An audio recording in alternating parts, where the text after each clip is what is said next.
Sir thank you very much for your nice introduction sir. Thank you very much. ముందుగా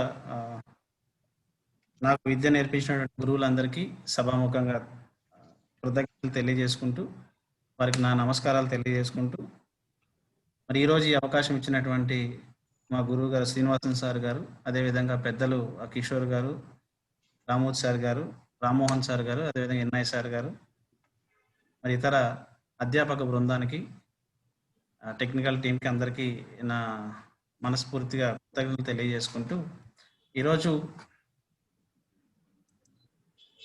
ఈ skeletal system గురించి తెలుసుకునబోయే ముందు ఒక చిన్న వీడియో మీ ముందు ప్రజెంట్ చేయాలనుకున్నాను. I am a myocyte, your muscles are made up of me. Here's some of the 650 muscles in the human body. We'll start with the deltoids that sit on the shoulders of your arms. There are 3 parts to your deltoid that I'll teach you with some charm.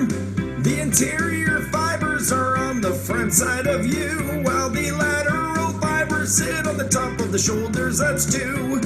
The third part's called posterior, that sits on your back. All 3 make up your deltoid muscles. Now how about that? The next muscle we'll look at are the pectorals on your chest. There are 2 parts to this muscle that I hope you never rest. There's a pectoral minor which is connected to your ribs. Then the pectoral major, it makes your chest look really big. On the upper arm is your bicep, they help you lift heavy things. The bicep brachii long, it sits on the outside while I sing, while the bicep brachii short, it lets you lift things with no harm. We'll take a look at the triceps on the back side of your arm. There's a lateral long and medial hand which make up the 3 parts that concludes the triceps. Very complex anatomy. I am a myocyte, your muscles are made up of me. Here's some of the 650 muscles in the human body. Let's look at the abdominals that sit on your tummy. This is a pair of 4 muscles, when flexed are very bumpy. Hey, there's the obliques, they keep your sides really strong. There is the internal oblique muscle that supports your abdomen. The external oblique muscle helps with your side bend. Let's look at your gluteus maximus on your rear end. It's the largest muscle in your body, this is true, my friend. It keeps you standing upright and it helps you to ascend. The quadriceps are located on the front side of your thigh. There are 4 muscles that make up the quads that you do rely. The rectus femoris is the first muscle in line, while the vastus lateralis sits to the far outside. Vastus intermedius sits under the rectus, and vastus medialis makes the 4th in your quadriceps. I am a myocyte, your muscles are made up of me. Here's some of the 650 muscles in the human body. Now let's focus on the hamstrings. There are 3 muscles we'll see. Biceps femoris muscle is on the outside of the 3. The semitendinosus makes up the middle part, while the semimembranosus is the inner on the chart. The gastrocnemius, also known as the calf, is made of the lateral and medial heads, 2 halves. So take care of your muscles because they're all made of me. I am microscopic bone grouped, I am real strong, you see. I am a myocyte, your muscles are made up of me. Here's some of the 650 muscles in the human body.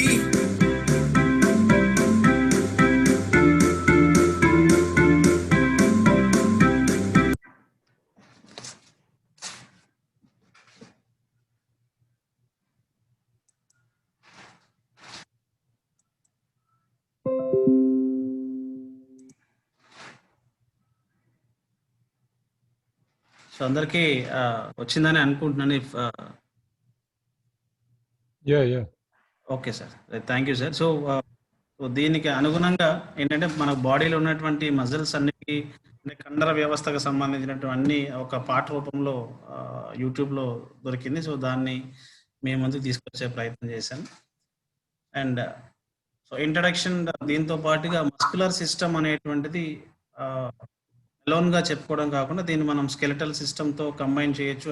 అదే విధంగా digestive system తీసుకోవచ్చు మనకు శక్తి కావడానికి. అదే దీనికి muscle travel కావడానికి ఉన్నటువంటి ఈ సర్క్యులేటరీ సిస్టమ్స్ కానీ లేదా దీనికి శ్వాస అందడానికి సంబంధించినటువంటి ఏరోబిక్ వీటికి రెస్పిరేటరీ ట్రాక్ సంబంధించి సో ఒక మజిల్ కదలడానికి సంబంధించినటువంటి అంశాలను మనం పరిశీలించాలనుకున్నప్పుడు నర్వస్ సిస్టమ్ తో ఇంటర్లింక్ అవుతూ సో అన్ని సిస్టమ్స్ ని మాక్సిమైజ్ గా ఉపయోగించేటువంటిది ఏంటి అంటే మస్కులర్ సిస్టమ్ అన్నిటితో కలిపి సో మనకు ఒక మూమెంట్ అనేటువంటిది జనరల్ గా ఏర్పడుతూ ఉంటుంది.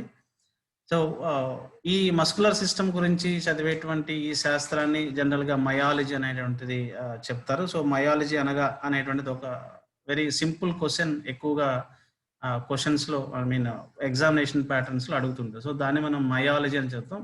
So study about the muscular system is known as the మయాలజీ. So ఈ కండర కణజాలం అనేటువంటిది మయోసైట్స్ నుంచి అంటే ఈ కండరాలు అనేటువంటి మయోసైట్స్ ద్వారా రూపొందించబడతాయి అనేటువంటిది ఈ పాట ద్వారా మనం తెలుసుకున్నాం. బట్ ఈ మీసోడెర్మల్ లేయర్ అనేటువంటిది చాలా ఇంపార్టెంట్. సో అది పిండం యొక్క మీసోడెర్మల్ పొరలో ఈ కండర కణజాలం అనేటువంటిది ఏర్పడుతుంది. సో తద్వారా అది అభివృద్ధి చెందుతుంది అనేటువంటిది అందరికీ తెలిసినటువంటి విషయమే. సో ఇక్కడ మానవ శరీరంలో most complicated question, controversial question ప్రతిసారి ఎగ్జామినేషన్ ప్యాటర్న్స్ లో మీరు ఏ వీడియోస్ చూసినా ఏ బుక్స్ చదివినా సో మోర్ దాన్ 600 మజిల్స్ అనేటువంటిది మానవ దేహంలో ఉండేటువంటి కండరాల సంఖ్య ఎంత అనేటువంటిది ఒక టాప్ మోస్ట్ కాంట్రవర్షియల్ క్వశ్చన్ ఎక్కడ అడిగినా. సో అబౌవ్ 600 మజిల్స్ అనేటువంటిది జనరల్ గా మన అందరూ తెలుసుకోవాల్సినటువంటి విషయం. బట్ దీనికి 10th క్లాస్ బుక్స్ లో ఎలా ఉన్నదంటే 636 నుంచి 650 కండరాలు అనేటువంటి ఉన్నాయి అనేటువంటిది జనరల్ గా చెప్తూ ఉంటారు. సో ఇవి ఒకదానికొకటి ఇంటర్లింక్డ్ అయి ఉంటాయి. సో కార్డియాక్ మజిల్ అనేటువంటిది అది అలోన్ గా ఉంటుంది. హృదయ కండరం అనేటువంటిది అలోన్ గా దానికి ఒక్కదానికే ఉంటుంది. అదేవిధంగా స్మూత్ మజిల్స్ ఎన్ని ఉన్నాయి అనేటువంటిది మనం లెక్క పెట్టడానికి అవకాశం ఉండదు, ఎందుకంటే అవి ఇంటర్నల్ లేయర్స్ లో ఉంటాయి కాబట్టి. సో మనకి ఎంతసేపు మనం మాట్లాడుకున్నా ఫిజికల్ ఎడ్యుకేషన్ కి సంబంధించినటువంటి అంశాలన్నింటినీ మనం కూలంకషంగా పరిశీలించాలనుకున్నప్పుడు ఎక్కువగా స్కెలిటల్ మజిల్ సిస్టమ్స్ గురించి ఎక్కువగా మనం మాట్లాడాలి. So those who are attached to the skeletal system, so that is all called skeletal. అస్థి వ్యవస్థకు అతుక్కుని ఉన్నటువంటి ఏవైతే మస్కులర్ సిస్టమ్ ఉంటుందో వాటి గురించి మనం ఎక్కువగా మాట్లాడతాం. బట్ వేరస్ వీటికి సంబంధించినటువంటి అన్ని అంశాలు అంటే ఇవి ఎన్ని రకాలు ఉన్నాయి, దీనికి సంబంధించినటువంటి అంశాలు ఏంటి,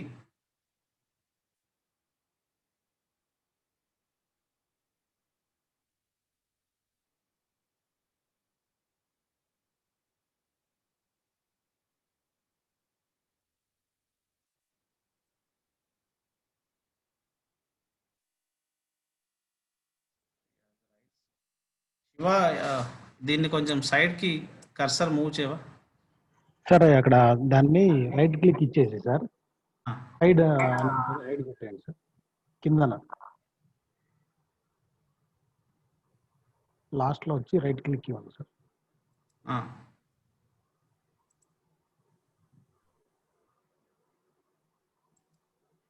రావడం పాస్ బటన్, షేర్ బటన్ ఉంది కదా, అక్కడ రైట్ క్లిక్ ఇస్తే హైడ్ ఆప్షన్ అని అడుగుతుంది సార్, అది హైడ్ చేయండి సార్. రైట్, ఓకే, వెళ్తుందిలే. సో ఇప్పుడు మనం తెలుసుకోబోయేటువంటి అంశాలు ఏంటి అంటే నేర్చుకున్నాం అనగా తెలుసుకోవాల్సినటువంటి అంశాలు ఏంటంటే ఇంట్రడక్షన్స్, ఈ కండర వ్యవస్థకు సంబంధించినటువంటి. కళ్యాణ్ సార్, 1 సెకండ్, మీరు ఒక్కసారి షేరింగ్ స్టాప్ చేసి మళ్ళీ స్టార్ట్ చేయండి సార్, అన్ని పోతాయి ఒక్కసారి.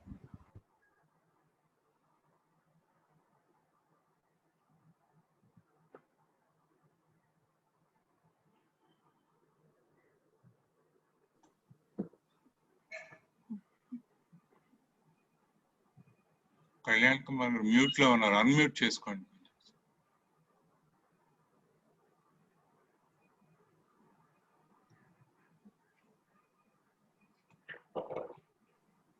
ఓకే ఓకే,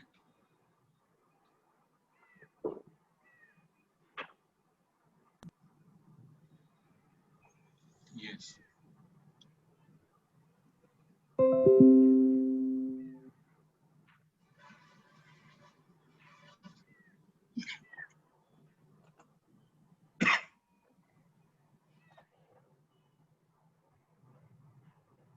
ఈ మజిల్స్‌కి మనం కండరాలకి ఏ విధమైన ఎలా పేర్లు నిర్ణయిస్తున్నాం అనేటువంటిది దీంట్లో ఎన్ని రకాలైనటువంటి కండరాలు ఉన్నాయి. సో వాటి యొక్క క్లాసిఫికేషన్స్ ఏంటి? ఆర్కిటెక్చర్ ఆఫ్ ది మజిల్ ఏంటి?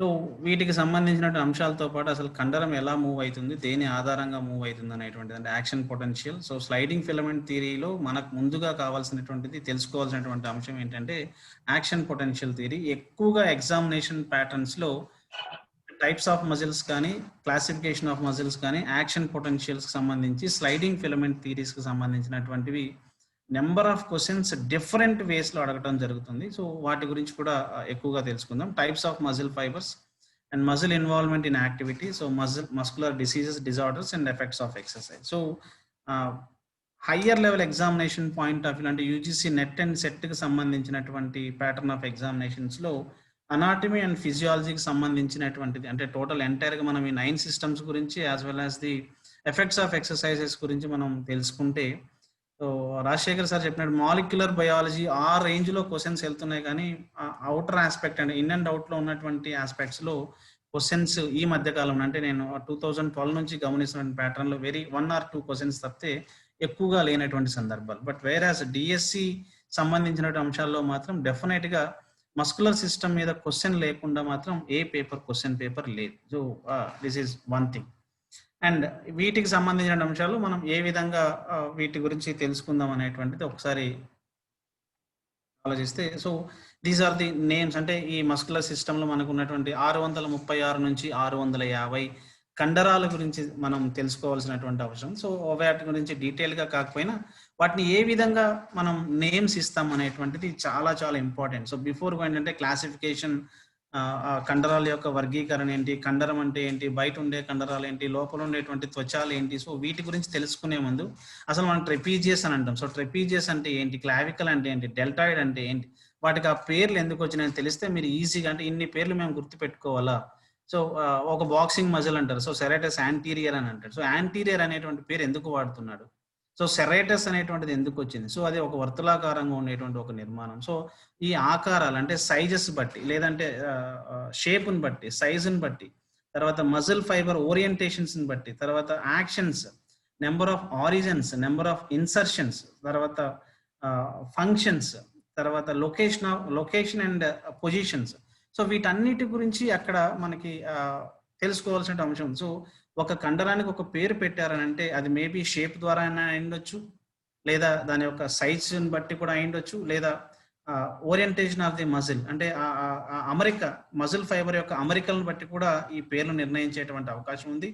అండ్ అవి చేసేటువంటి యాక్షన్స్ లేదంటే క్రియలు, అవి ఏవైతే పనులు నిర్వర్తిస్తాయో ఆ క్రియలను బట్టి కూడా ఈ మజిల్కి నేమ్స్ వచ్చేటువంటి అవకాశం ఉంది. అదేవిధంగా వాటి యొక్క పుట్టుక, మజిల్ కండరం అనేటువంటిది ఎక్కడ పుడుతుంది, సో దాని యొక్క అంతం ఎక్కడ జరుగుతుంది, లేదా అది ఎక్కడ మూమెంట్స్ ఎక్కువగా కలుగుతుంది, వాటిని ఆధారంగా కూడా అంటే number of origins and number of insertions, వీటి ఆధారంగా కూడా కండరాలకి పేర్లు పెట్టేటువంటి అవకాశం ఉంది. అదేవిధంగా ఈ కండరాలు అనేటువంటి ఏ విధమైనటువంటి విధులు నిర్వర్తిస్తుంది, కొన్ని కండరాలకి ఫంక్షన్స్ ఆధారంగా కూడా వాటికి ఆ పేర్లు పెట్టేటువంటి అవకాశం ఉంది. అదేవిధంగా అవి ఎక్కడ లొకేషన్, వాటి యొక్క లొకేషన్ ఎక్కడుంది, అదేవిధంగా వాటి యొక్క స్థితులు అంటే పొజిషన్స్ ఎక్కడ ఉన్నాయి, వాటి ఆధారంగా కూడా మనకి పేర్లు పెట్టేటువంటి అవకాశం ఉంది.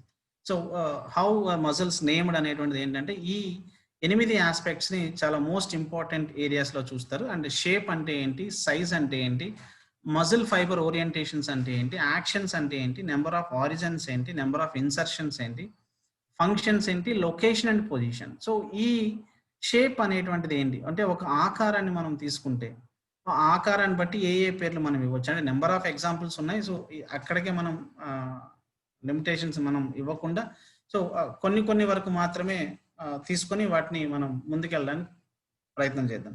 సో అంటే ఇక్కడ షేప్ మనం మాట్లాడాల్సి వచ్చినప్పుడు ఇక్కడ బైసెప్ బ్రాచియాలిస్ లేదా డెల్టాయిడ్ అనేటువంటిది ఉంది. ఆ డెల్టాయిడ్ అనేటువంటి మజిల్ మీరు అక్కడ ఒకసారి గమనిస్తే డెల్టాయిడ్ అనేటువంటిది భుజం పైన ఉండేటువంటిది ఒక డెల్టాయిడ్ మజిల్. సో దాంట్లో కూడా యాంటీరియర్ అండ్ పోస్టీరియర్ ఏరియాస్ ఉంటాయి. సో ఈ డెల్టాయిడ్ మజిల్ అనేటువంటిది ఏ షేప్లో ఉంది, సో షేప్ అనేటువంటిది చాలా ఇంపార్టెంట్. డెల్టా మనం లాటిన్ వర్డ్లో డెల్టాని ఎలా చేస్తాం, ట్రయాంగిల్ సింబల్లో చూపిస్తాం. సో ఇలా ఉంటుంది. సో డెల్టా అనేటువంటిది ట్రయాంగిల్ సిరీస్లో ట్రయాంగిల్లో ఉంటుంది. సో దాన్ని మనం డెల్టా మీన్స్ లాటిన్ వర్డ్లో ట్రయాంగిల్ అని. సో ఇక్కడ ఉన్నటువంటి మీరు ఇక్కడ పిక్చర్ అబ్జర్వ్ చేస్తే సో ఈ డెల్టాయిడ్ మజిల్ అనేటువంటిది ట్రయాంగిల్ షేప్ లో ఉంది కాబట్టి ఇక్కడ దీన్ని డెల్టాయిడ్ అని అన్నారు. సో ట్రెపీజాయిడ్ అని అంటారు. సో ట్రెపీజాయిడ్ అనేటువంటిది లాటిన్ లో ఏంటంటే డైమండ్, ట్రెపీ అనేటువంటిది ఏంటంటే డైమండ్ అనేటువంటి ఒక ఆకారాన్ని లాటిన్ లో చెప్తుంది. సో అంటే ఆర్ 4 సైడెడ్ షేప్. ఇప్పుడు ఇక్కడ మీరు బాగా అబ్జర్వ్ చేస్తే కర్సర్ మూవ్ అవుతుంది. So this is called the trapezius muscle. So ఈ ట్రెపీజియస్ మజిల్ అనేటువంటిది డైమండ్ షేప్ లో ఉంది, యాజ్ వెల్ యాజ్ ట్రెపీ అనేటువంటిది లాటిన్ వర్డ్ తీసుకుంటే డైమండ్ అనేటువంటి ఒక అర్థం వస్తుంది. సో ఇలా ఒక షేప్, ఒక ఆకారంని బేస్ చేసుకొని ఈ కండరానికి పేరు పెట్టేటువంటి అవకాశం ఉంది. రైట్, ఇది షేప్ కి సంబంధించినటువంటి. సో సైజ్, వాటి యొక్క పరిమాణం ఎంత ఉంది. సో వాస్టస్ మీన్స్ అంటే గ్రేట్, లాటిన్ లో వాస్టస్ అని అంటే గ్రేట్ అని, లేదా వాస్టస్ లాటరాలిస్ అంటే క్వాడ్రిసెప్ మజిల్లో. ఇక్కడ క్వాడ్రిసెప్ గురించి మాట్లాడాలనుకున్నప్పుడు ఆ మజిల్ చెప్పినప్పుడు మళ్ళీ చెప్తాను. సో జనరల్ గా ఏంటంటే క్వాడ్రిసెప్ అనేటువంటిది 4 కండరాలతో నిర్మితమై ఉంటుంది. సో ఈ 4 కండరాల్లో క్వశ్చన్ ఫార్మేట్ ఎలా ఉంటుంది, ఈ క్రింది వాటిలో క్వాడ్రిసెప్ కానిది ఏంటి అని అడుగుతాడు. సో అక్కడ 3 వేస్ట్లు ఉంటాయి, వేస్ట్ లాటరాలిస్, వేస్ట్ ఇంటర్మీడియస్, వేస్ట్ బ్రాచియాలిస్ అనేటువంటి. ఈ 3 కాకుండా ఇంకొకటి ఎక్స్ట్రా ఉంటుంది. సో అది మనకు కానిది అని చెప్పొచ్చు. అంటే వేస్ట్ అంటే మీరు ఈజీగా గుర్తు పెట్టుకోవడానికి నేను చెప్తున్నటువంటి చిన్న ఇది. సో ఈ విధంగా అంటే ఆ పరిమాణం అనేటువంటిది ఒక గ్రేట్ క్వాడ్రిసెప్ అనేటువంటిది ఆ పరిమాణం ఎలా ఉంటుంది అంటే వాస్టస్ లాటరాలిస్. లాటరాలిస్ అనేటువంటిది కూడా ఏంటంటే ఒక వైపుకు ఉండేటువంటిది, సైడ్కి ఉండేటువంటి దాన్ని లాటరాలిస్ అని అంటే పక్కకి, అంటే away from the mid line కి దూరంగా ఉండేటువంటి ఒక ఏరియాని కూడా మనం లాటరాలిస్ అనేటువంటి, ఒక పక్కగా ఉండేటువంటి చెప్పొచ్చు. లాటరాలిస్ అంటే ప్రక్క వైపున ఉండండి. సో అదే విధంగా మేజర్, సైజుకి సంబంధించినటువంటి కొన్ని అంశాలు ఏంటంటే వాస్టస్ అనేటువంటిది ఒకటి. మేజర్ అంటే ఎక్కువగా ఉండడం అనేటువంటి మీరు అర్థం చేసుకోవచ్చు. 18 years దాటిపోతేనే మేజర్ అనేటువంటిది అలా చెప్తా, అలా ఆ అర్థంలోనే తీసుకోవచ్చు, లేదా కొంచెం వెడల్పుగా ఉండేటువంటి అంశానైనా మీరు తీసుకోవచ్చు. ఇక్కడ మీరు గమనిస్తే పెక్టోరలిస్ మేజర్ అండ్ పెక్టోరలిస్ మైనర్ అనేటువంటి ఈ 2 అంశాలను కూడా మీరు ఇక్కడ చూడండి. అంటే సైజును బట్టి ఇవి ఎన్ని రకాలుగా మారుతున్నాయి అనేది మనం ఒక అవగాహన రావచ్చు. సో ఇక్కడ ఉన్నటువంటి ఈ కండరాలు చూడండి, ఛాతీ దగ్గర ఉండేటువంటి ఈ పెక్టోరలిస్ మేజర్, ఇక్కడ ఉన్నటువంటి ఈ క్లావికల్ బోన్ దగ్గర నుంచి వచ్చినటువంటి దీన్ని పెక్టోరలిస్ మైనర్ అని అంటారు. సో ఆ సైజెస్ ని బట్టి మేజర్ అండ్ మైనర్, సో ఈ 2 అంశాలు. సో వాస్టస్ అంటే గ్రేట్, మేజర్ అనేటువంటిది వీటికి సంబంధించిన మేజర్ అండ్ మైనర్. సో ప్రతి ఒక్క పేరుకి ఒక ఐడెంటిఫికేషన్ ఉంటుంది. సో ఈ 8 అంశాలను బేస్ చేసుకొని ఒక మజిల్ ని మాక్సిమం మీరు గుర్తుపెట్టుకోవడానికి అవకాశం ఉండేటువంటి ఒక సందర్భం. అండ్ మ్యాక్సిమస్ అనేటువంటి పేరు కూడా ఇక్కడ ఎక్కువగా ఉపయోగపడుతుంది. అంటే గ్రేటెస్ట్ ఆర్ లార్జెస్ట్ అనేటువంటి అర్థం వచ్చేటట్టుగా లాటిన్ లో మ్యాక్సిమస్ అని అంటారు. సో మన జనరల్ ఇంగ్లీష్ అది గ్రేటెస్ట్ ఆర్ లార్జెస్ట్, అంటే దానికి లార్జెస్ట్ గ్లూటియస్ మ్యాక్సిమస్. అలానే minimus, so least or smallest అంటే తక్కువ లేదా చిన్నగా ఉండేటువంటిది. సో ఫ్లెక్సర్ డిసిటీ మినిమస్ అనేటువంటిది, అంటే లిటిల్ ఫింగర్ మీద మనకు ఉండేటువంటి ఈ నిర్మాణాన్ని జనరల్ గా ఫ్లెక్సర్ డిసిటీ మినిమస్ అనేటువంటి. అంటే పేర్లని ఆ సైజులను బట్టి ఎలా మనం తీసుకోవచ్చు అంటే vastus, major, minor, maximus, minimus and the longest or the long, అంటే లాంగెస్ట్ క్యాపిటీస్ అనేటువంటి హెడ్ అండ్ నెక్ ని కలిపి ఉండేటువంటి ఈ కండరాన్ని లాంగెస్ట్ అంటే లాంగెస్ట్ క్యాపిటీస్ అని అంటారు. సో ఇలా ఒక్కొక్క సైజెస్ ని ఈ విధంగా ఇది చేస్తున్నాడు. సో షేప్ అనేటువంటిది ఏంటి, వాటి యొక్క ఆకారాన్ని బేస్ చేసుకుని, అంటే ఒకటి డెల్టా షేప్ లో ఉంటే దాన్ని డెల్టాయిడ్ అని అంటారు. ట్రెపీజియస్ అంటే డైమండ్ షేప్ లో ఉంది కాబట్టి దాన్ని ట్రెపిజాయిడ్ మజిల్ అంటున్నాడు. అదే సైజ్కి వచ్చేటప్పటికి ఏం చెప్తున్నాడు అని అంటే జనరల్ గా వాస్టస్ అనేటువంటిది, మేజర్ అనేటువంటిది, మైనర్ అనేటువంటి words, Maximus, minimus, longest. So ఇలా డిఫరెంట్ కైండ్స్ ఆఫ్ నేమ్స్ అనేటువంటివి అక్కడ మనం తెలుసుకోవడానికి అవకాశం ఉంటుంది.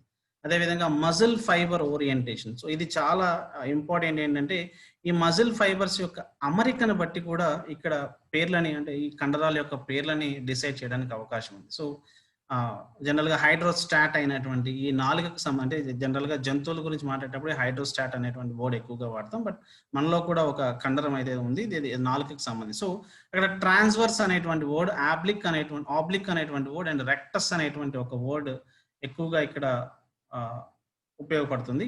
సో ఈ 3 రకాల అంటే మజిల్ ఫైబర్ ఓరియంటేషన్స్ అంటే సమాంతరంగా ఉంటే ట్రాన్స్వర్స్ ప్లేన్ మీరు చూసింటారు, transverse plane, sagittal plane. So ఈ frontal, anterior and posterior planes. So ఈ ప్లేన్స్ చూసినప్పుడు అవి ఎలా ఉన్నాయి అనేటువంటిది ఏంటి అని అంటే, సో ట్రాన్స్వర్స్ ప్లేన్ అంటే అడ్డంగా ఉంటుంది. సో ఈ అడ్డంగా ఉండేటువంటిది అంటే సమాంతరంగా ఉండేటువంటి నాలుకలో లోపల దాన్నే మనం ట్రాన్స్వర్స్ లాంగ్యూ అని అంటాం, సారీ లింగ్యూ అని అంటాం. సో ఆ విధంగా ఉండేటువంటి అంటే ఒక ట్రాన్స్వర్స్ నాలుకలో ఉన్నటువంటి కండరాల్లో సమాంతరంగా ఉండేటువంటి వాటి యొక్క ఫైబర్ యొక్క అమరిక అంటే ఆ రేఖల యొక్క అమరిక ఏదైతే ఉంటుందో కండరాల యొక్క అమరిక దాన్ని బేస్ చేసుకొని కూడా పేరు ఇవ్వచ్చు. సో ట్రాన్స్వర్స్ సమాంతరంగా ఉంటుంది. సో ఎక్కడ ఉంది పేర్లలోనే నీకు అక్కడ కనబడుతుంది. సో దాన్ని మనం బేస్ చేసుకొని మనం ఐడెంటిఫై చేస్తాం. సో పలానాది ఇక్కడ ఉంటుంది అనేటువంటి. సో ఆబ్లిక్ అనేటువంటిది అంటే ఆబ్లిక్ జనరల్ గా ఎక్స్టర్నల్ అండ్ అబ్డామినల్ రీజన్ లో ఎక్కువగా ఉండేటువంటిది ఈ మజిల్స్ ఉంటాయి. So external oblique, internal oblique, so 6 pack ఉండేటువంటిది రెక్టస్ అబ్డామిన్ అనేటువంటిది 6 ప్యాక్ మజిల్. మామూలుగా ఇప్పుడు 8 ప్యాక్ చేస్తున్నారు కదా జనాలు.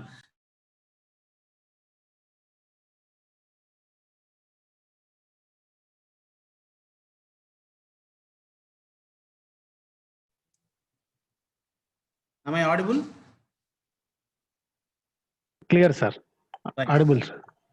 రైట్, అదే మ్యూట్ లో పెట్టి మళ్ళీ అన్మ్యూట్ చేసి రైట్. ఓకే, అది పొరపాటున పడుతుంది. డయాగ్నల్ ఆర్ స్లాంటింగ్ అనేటువంటిది ఈ ఆబ్లిక్ మజిల్ ని మనం చేసుకున్నప్పుడు అంటే ఎక్స్టర్నల్ ఆబ్లిక్, ఇంటర్నల్ ఆబ్లిక్ అనేటువంటిది అంటే అవి డయాగ్నల్ షేప్ లో ఉంటాయి అక్కడ ఉండేటువంటి కండరాలు. అందుకనే మీరు గమనిస్తే ఇక్కడ పెక్టోరియలిస్ మేజర్ ని మీరు ఎలా పట్టుకుంటున్నారు, ఎలా పట్టుకున్నారో ఒకసారి చూస్తే అంటే ఆ రేఖల ఆధారంగా నీ కండరాలు వచ్చినటువంటి ఆ రేఖల ఆధారంగానే మన మజిల్ చిన్నప్పుడు మన టీచర్లు తొడపాసం పెట్టడమో లేదంటే ఇక్కడ నడుము దగ్గర గిల్లడమో ఏదో చేస్తూ ఉంటారు. సో అవి ఆ మజిల్ యొక్క అమరికను బట్టి స్కిన్ ఫోల్డ్ క్యాలిపర్స్ ని కూడా మీరు ఓరియంటేషన్ చేయడానికి అవకాశం ఉంటుంది. అదే ఇప్పుడు మనం ఇక్కడ నడుము దగ్గర ఉన్నటువంటి టైర్లు జనరల్ భాషలో చెప్పాలనుకున్నప్పుడు అక్కడ ఉండేటువంటి కండరాలు ఏవైతే ఉంటాయో సో ఆ కండరాలని మనం స్ట్రైట్ అవే పట్టుకోవడానికి సో ఇలా పట్టుకుంటాం. అక్కడ ఇలా పట్టుకుంటే మజిల్ మనకు దొరకదు. అదేవిధంగా ఇక్కడ బైసెప్ దగ్గర కూడా ఇలా అంటే దొరకదు. ఇలా అంటే ఇలా పైనుంచి ఇలా హోల్డ్ చేసినప్పుడు ఈ కండరం అనేటువంటి దొరకదు. సో దాన్ని కూడా ఇలా పట్టుకోవాలి. సో అలా దాని యొక్క అమరికను బట్టి కూడా ఈ యొక్క మజిల్ నేమ్స్ ని మనం ఇవ్వడానికి జరుగుతుంది. అదేవిధంగా రెక్టస్ అంటే parallel to the mid line. So mid line కి ప్యారలల్ గా ఉండేటువంటి నిర్మాణాలని రెక్టస్ అని అంటాం. సో ఫస్ట్ ఏమో షేప్, సెకండ్ వన్ ఏమో సైజ్, థర్డ్ వన్ అనేది muscle fibre orientation. So shape లో వచ్చేటప్పటికి దాని యొక్క ఆకారాన్ని బేస్ చేసుకుని ఇచ్చేటువంటి కొన్ని నిర్మాణాలు ఉంటాయి. సైజ్ అనేటువంటిది వచ్చేటప్పటికి వాస్టస్ కానీ, మేజర్ కానీ, మైనర్ కానీ, మ్యాక్సిమస్ కానీ, మినిమస్ కానీ ఈ విధమైనటువంటి నిర్మాణాలను అక్కడ మనం సైజులో చూస్తాం. అదేవిధంగా మజిల్ ఫైబర్ ఓరియంటేషన్స్కి వచ్చేటప్పటికి ట్రాన్స్వర్స్, ఆబ్లిక్ అండ్ రెక్టస్ అనేటువంటి 3 నిర్మాణాల ఆధారంగా ఈ మజిల్ ఫైబర్ ఓరియంటేషన్స్ అనేటువంటిది జరుగుతాయి. సో నెక్స్ట్ వన్ ఏంటి అని అంటే యాక్షన్. సో ఈ కండరాలు చేసేటువంటి క్రియలను బట్టి, యాక్షన్స్ ని బట్టి కూడా ఈ కండరాలకి నేమ్స్ ఇవ్వడానికి అవకాశం ఉంది. సో ఫ్లెక్షన్ అంటే ఆర్ ఫ్లెక్సార్ అని అంటాం, ఫ్లెక్సార్ ఎక్స్టెన్సార్స్ అని అంటాం. సో ఇది చాలా ఇంపార్టెంట్. సో మన వ్యవస్థ అంతా అంటే మన ఫిజికల్ ఎడ్యుకేషన్ వ్యవస్థ అంతా ఎక్కువగా వీటి మీద ఆధారపడి ఉంటుంది. So every kind of movement మీద ఆధారపడి ఉంటుంది కాబట్టి దీని మీద ఇంకొంచెం ఎక్స్టెన్సివ్గా వెళ్తాను.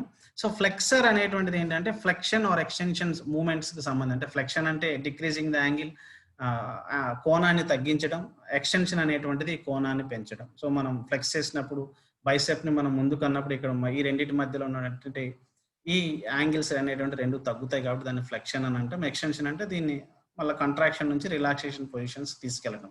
సో అవి కంట్రాక్షన్స్ వచ్చినప్పుడు దాని గురించి మళ్ళీ డీటెయిల్ గా మాట్లాడదాం. సో ఇక్కడ ఫ్లెక్సర్ కార్పి రేడియాలిస్ అంటే ఫోర్ ఆర్మ్ ని మనం బెండ్ చేయడానికి ఫ్లెక్సర్ బాగా గుర్తుపెట్టుకోండి. ఫ్లెక్సార్ అనేటువంటి వర్డ్ వచ్చిందంటేనే దాని అర్థం ఏంటంటే అక్కడ పనిచేసే కండరం వంచడానికి పనిచేస్తుంది. మీకు ఏం ఐడియా లేదు, ఒక బేస్ ఏం లేదనుకోండి. సో ఫ్లెక్సార్ అనేటువంటి ఒక వర్డ్ వచ్చింది. సో దీంట్లో ఫ్లెక్షన్ కు ఉపయోగపడేటువంటి కండరం ఏది అని అడిగాడు అనుకోండి. సో 2 రకాల దగ్గర మనకు ఫ్లెక్షన్ జరుగుతుంది. ఒకటి కాల్ దగ్గర, ఇంకొకటి చెయ్యి దగ్గర. సో ఈ రెండింటి దగ్గర మనకి ఫ్లెక్షన్ అయిన ఎందుకని డిక్రీజింగ్ దగ్గర ఎక్కడైతే జాయింట్ ఉంటుందో ఆ జాయింట్ ని మనం ఫ్లెక్స్ చేసుకోవడానికి ఉపయోగపడేటువంటి ఒక అంశం. సో ఆ ఫ్లెక్సర్ అనేటువంటి వర్డ్ ఎక్కడ ఉంది? సో దీనికి సంబంధించినటువంటి ప్రతి నేమ్ లో, ప్రతి మజిల్ నేమ్ లో దానికి సంబంధించినటువంటి అంశం డెఫినెట్ గా ఉంటది.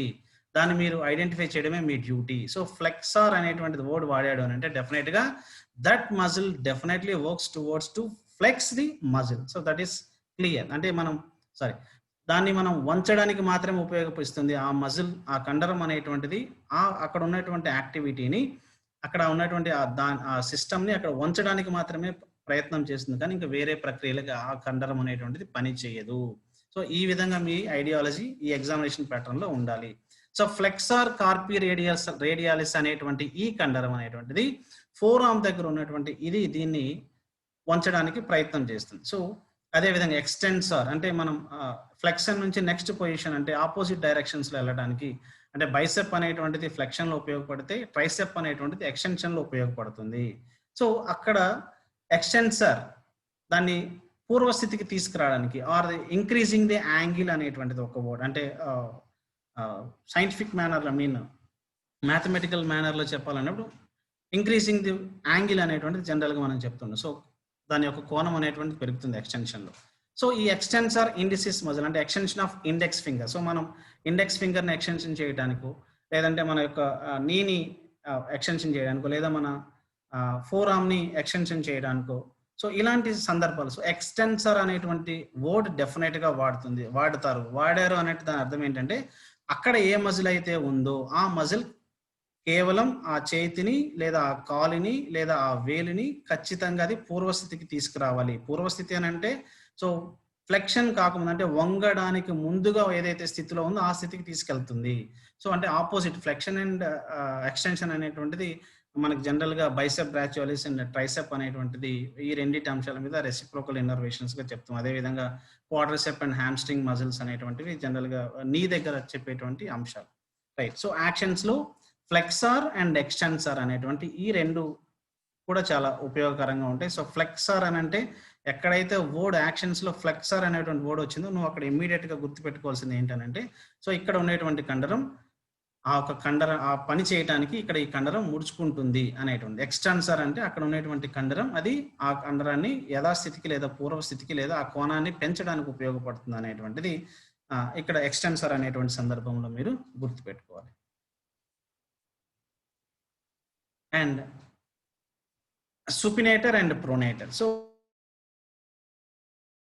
లింబ్ యాక్షన్స్ అనేటువంటిది చెప్తున్నాం కాబట్టి ఇక్కడ టర్నింగ్ ఆఫ్ ది లింబ్ అంటే మనం మన లింబ్ని టర్న్ చేస్తున్నటువంటి సందర్భం అంటే palm of the hand or sole of the foot facing upward or outward అంటే మన అరచేతిని కానీ లేదా కాలిని కానీ పై వైపుకి కానీ లేదా అవుట్వర్డ్స్ కానీ మనం ఇలా ఉండేటువంటి దాన్ని ఇలా తిప్పడం అనేటువంటిది ఇలా బయటికి అంటే ఆకాశాన్ని మనం దేహి అన్నట్టు పొజిషన్ ఉంటే దాన్ని సుపినేటర్ అని అంటారు. ప్రొనేషన్ అంటే దానికి రివర్స్ యాంగిల్ అంటే rotation of the limb palm of the hand or sole of the foot towards అంటే downwards or the inwards. So రెండిటి రకాలుగా మనం ఆలోచించుకోవచ్చు. So supinator and the pronators. So ఈ రకమైనటువంటిది అంటే ఒక కండరం అనేటువంటిది ఒక మన అరచేతిని పైకి కానీ లేదా మన కాలిని కానీ పై వైపుకి లేదా అవుట్వర్డ్ డైరెక్షన్స్ లో తీసుకెళ్లడానికి ఉపయోగపడితే దాన్ని సుపినేటర్ మజిల్ గా చెప్తూ ఉంటారు. అదేవిధంగా ప్రొనేటర్స్ అనేటువంటివి కాలిని కానీ లేదా చేతిని కానీ ఉన్న స్థితి నుండి అంటే పైన ఉన్న స్థితి నుంచి మళ్ళీ కిందికి లేదా ఇన్వర్డ్ అక్కడ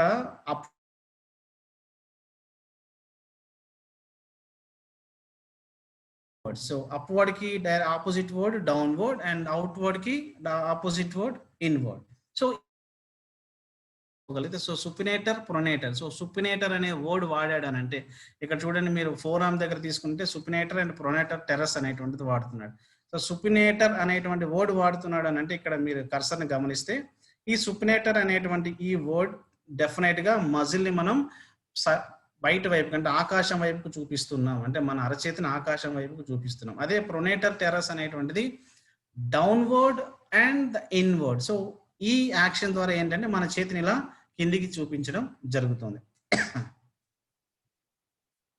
సో లెవేటర్స్. సో జనరల్ గా ఏంటంటే లిఫ్టింగ్ యాక్షన్స్ లో లెవేటర్స్ అనేటువంటిది ఎక్కువగా ఉంటుంది. ఇక్కడ మీరు ఈ బొమ్మని గమనిస్తే అంటే లాఫింగ్ మజిల్ మనం నవ్వినప్పుడు మన పెదవి పైకి వెళ్తుంది కదా, సో దానికి ఆ లెవేటర్ యాంగులారిస్ అనేటువంటి ఈ మజిల్ అనేటువంటిది లాఫింగ్ సిస్టంలో లాఫింగ్ చేసేటప్పుడు ఈ లిఫ్టింగ్ యాక్షన్ అనేటువంటిది ఉంటుంది. సో లెవేటర్స్ ఏదైనా పని చేసినప్పుడు ఆ కండరం పైకి లేస్తే దానికి ఉండేటువంటి పేరు ఏంటంటే డెఫినెట్ గా లెవేటర్ అనేటువంటి వర్డ్ వాడతారు. సో దాన్ని లెవేటర్ యాంగులారిస్ అనేటువంటిది మజిల్ అంటే మన జైగామెటిక్ దానికి సంబంధించినటువంటి అక్కడ ఉండేటువంటి కండరాలు కూడా ఇంచుమించుగా అక్కడ వర్క్ చేస్తాయి. సో డిప్రెసర్ అనేటువంటిది ఏంటంటే ఆపోజిషన్ ఆఫ్ లెవేటర్ మజిల్ అంటే ఈ ఏదైతే పైకి ఎత్తడానికి లెవేటర్స్ ఉపయోగపడితే దాన్ని డౌన్ చేయడానికి డిప్రెసర్ అనేటువంటి మజిల్స్ అనేటువంటి ఉపయోగపడుతుంది అంటే పుల్లింగ్ డౌన్. సో డిప్రెసర్ యాంగిలి ఓవరీస్ అనే మౌత్ దగ్గర ఉన్నటువంటి ఇక్కడ మీరు గ్రీన్ కలర్ లో ఉన్నటువంటి ఈ కండరాలను మీరు గమనిస్తే సో ఇవి డిప్రెసర్ యాంగిలి ఓవరీస్ అనేటువంటిది మన ముఖం దగ్గర నోటి దగ్గర ఉండేటువంటి ఈ కండరాలు అన్నమాట. సో యాక్షన్స్ లో కూడా చాలా రకాలైనటువంటి అంశాలు మనం గమనించాలి. So rotators. Rotation of the limb. So యాక్షన్స్లోనే రొటేటర్స్ కూడా అంటే రోటరీ కఫ్స్ అని అంటాం కదా. సో ఈ రొటేటర్ కఫ్స్ అనేటువంటిది సుప్రాస్పినేటస్ మజిల్గా చెప్తాం. ఇక్కడ మీరు గమనిస్తే సుప్రాస్పినేటస్ మజిల్.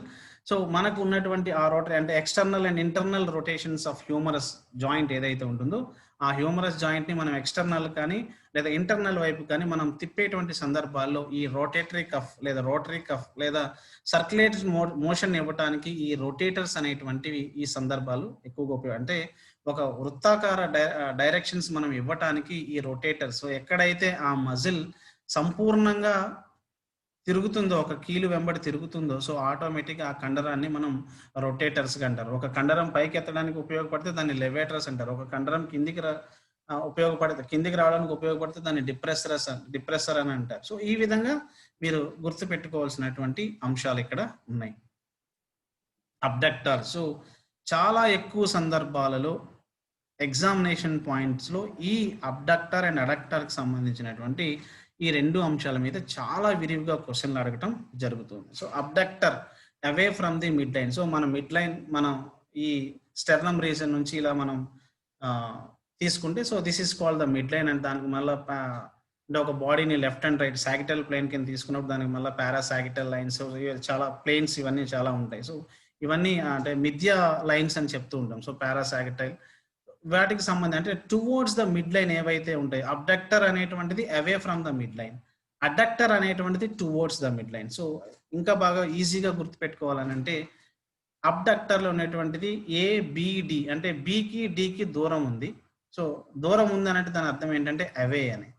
అడక్టర్కి సంబంధించినటువంటి అంశాలు మీరు గుర్తుపెట్టుకోవాలని డిడి రెండు క్లోజ్గా ఉంటాయి అంటే రెండు ఒకటే అక్షరాలతో ఉన్నాయి కాబట్టి డిడి అది టువర్డ్స్ ది మిడ్ లైన్ అనేటువంటిది గుర్తుపెట్టుకోండి. సో ఈ రెండు అంశాలు 100% క్వశ్చన్ ఎక్కువ సందర్భాల్లో మ్యాచింగ్ అంటే even though UGC NET and సెట్లో కూడా మ్యాచింగ్స్లో ఎక్కువగా అడుగుతున్నటువంటి సందర్భాలు. సో అడక్టర్ పాలిసిస్ మజిల్ అనేటువంటిది అండ్ అబ్డక్టర్ పాలిసిక్ బ్రేవిస్ అనేటువంటిది థమ్స్కి సంబంధించినటువంటి అంశాలు. సో అంటే మనం ఇక్కడ ఈ థమ్ని away from the mid line తీసుకెళ్ళడానికి ఉపయోగపడేది ఏంటంటే అబ్డక్టర్ పాలిసిస్ బ్రేవిస్ అనేటువంటిది థమ్ మజిల్గా చెప్తున్నారు. అదేవిధంగా దీన్ని మళ్ళీ టువర్డ్స్ ద మిడ్ లైన్ తీసుకురావడానికి adductor pollicis muscle. So basic thing ఏంటంటే బాగా గుర్తుపెట్టుకోవాల్సినటువంటి అంశం ఏంటంటే 100% ఒక కండరం ఒక డైరెక్షన్లో పనిచేస్తే దానికి ఉపయోగకరంగా ఆపోజిట్ డైరెక్షన్స్లో ఇంకొక మజిల్ కంపల్సరీ పనిచేయాలి. If it is not happen అది జరగకపోతే అక్కడ కండరం మూమెంట్ అనేటువంటిది జరగదు.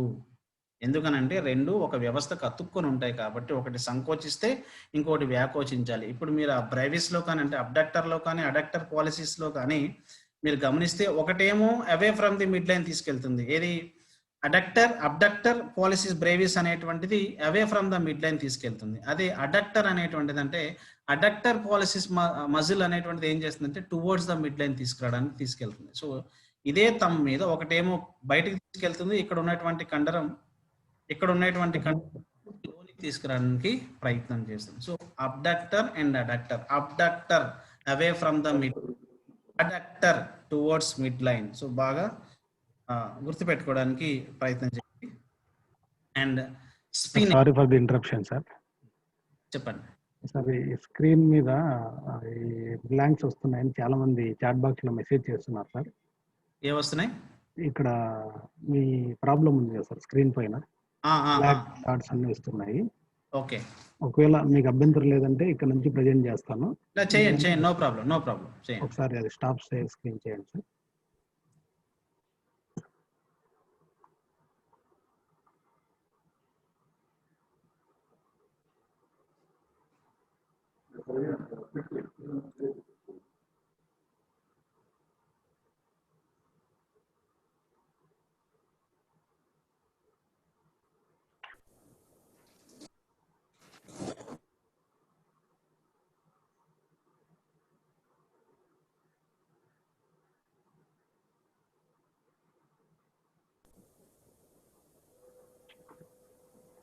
పూర్తి వెళ్ళిపోయింది సార్.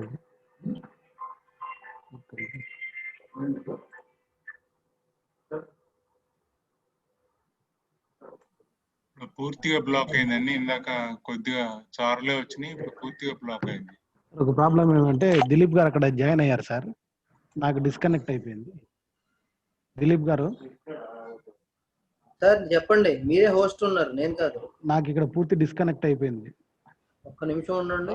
ఓకే, కంపాటబిలిటీ ప్రాబ్లం అనుకుంటాను, మీరే చేసేయండి కళ్యాణ్ గారు.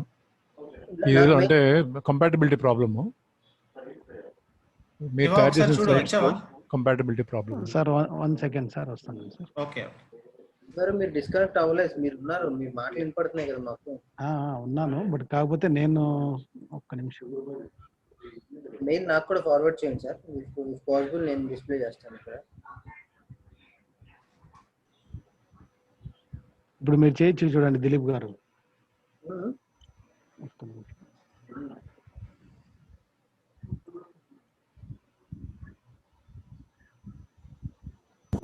నాకు మీ డెస్క్టాప్ వస్తుంది, నాది రావట్లేదు. ఎవరికి వస్తుంది మీకు?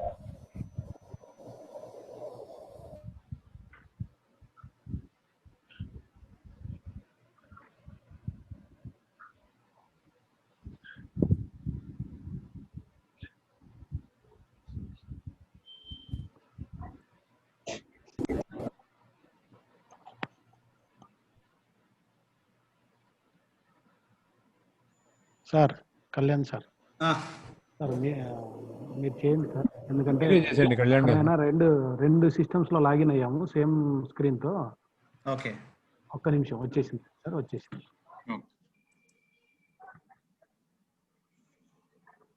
ఇప్పుడు ప్రజెంట్ అవుతుందా సార్? అవుతుంది.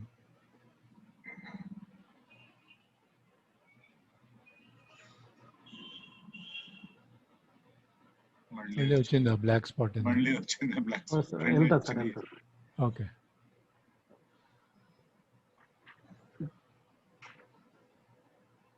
ఇక్కడ ఉన్నారా సార్? Okay okay. ఓకే.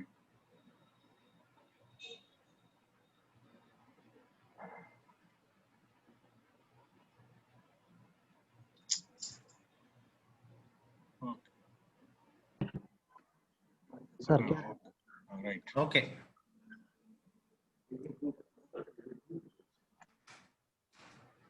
నేను మీకు నెక్స్ట్ అని చెప్పాలి కదా? అవును sir. Okay, right.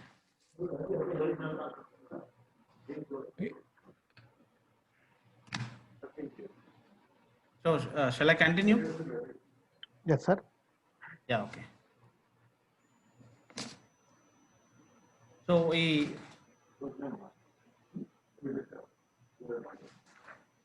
abductors and adductors. So, towards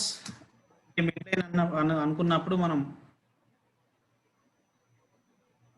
so డెఫినెట్గా అక్కడ టువర్డ్స్ మిడ్ లైన్ అంటే ఆ మధ్య భాగానికి దగ్గరగా ఉన్నటువంటి కండరాలు, అంటే దగ్గరగా తీసుకురావడానికి ప్రయత్నం చేసేటువంటి కండరాలని అడక్టర్ మజిల్స్ అని అంటే. అబ్డక్టర్ అనేటువంటిది ఒక మూమెంట్ ని మనం మిడ్ లైన్ కి అంటే సెంటర్ లైన్ కి దూరంగా తీసుకెళ్లేటువంటి సందర్భంలో మనం అబ్డక్టర్ అనేటువంటి ఈ సందర్భాన్ని మనం వాడుతూ ఉంటాం. So next please.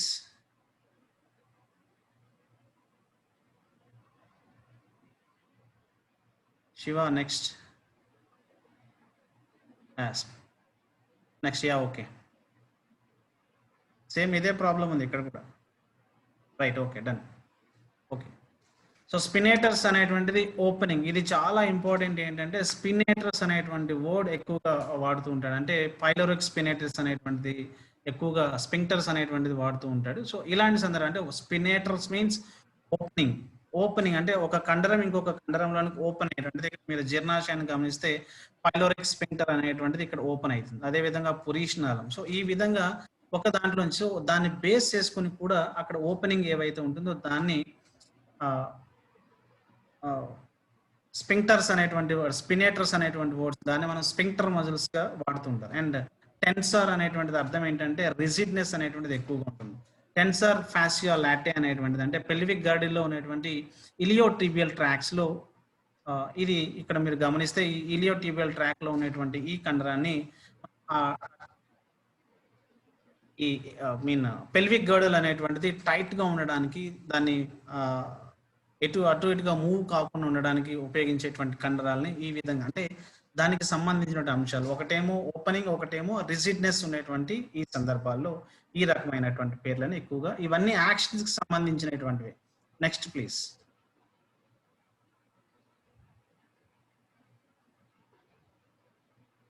Next slide please.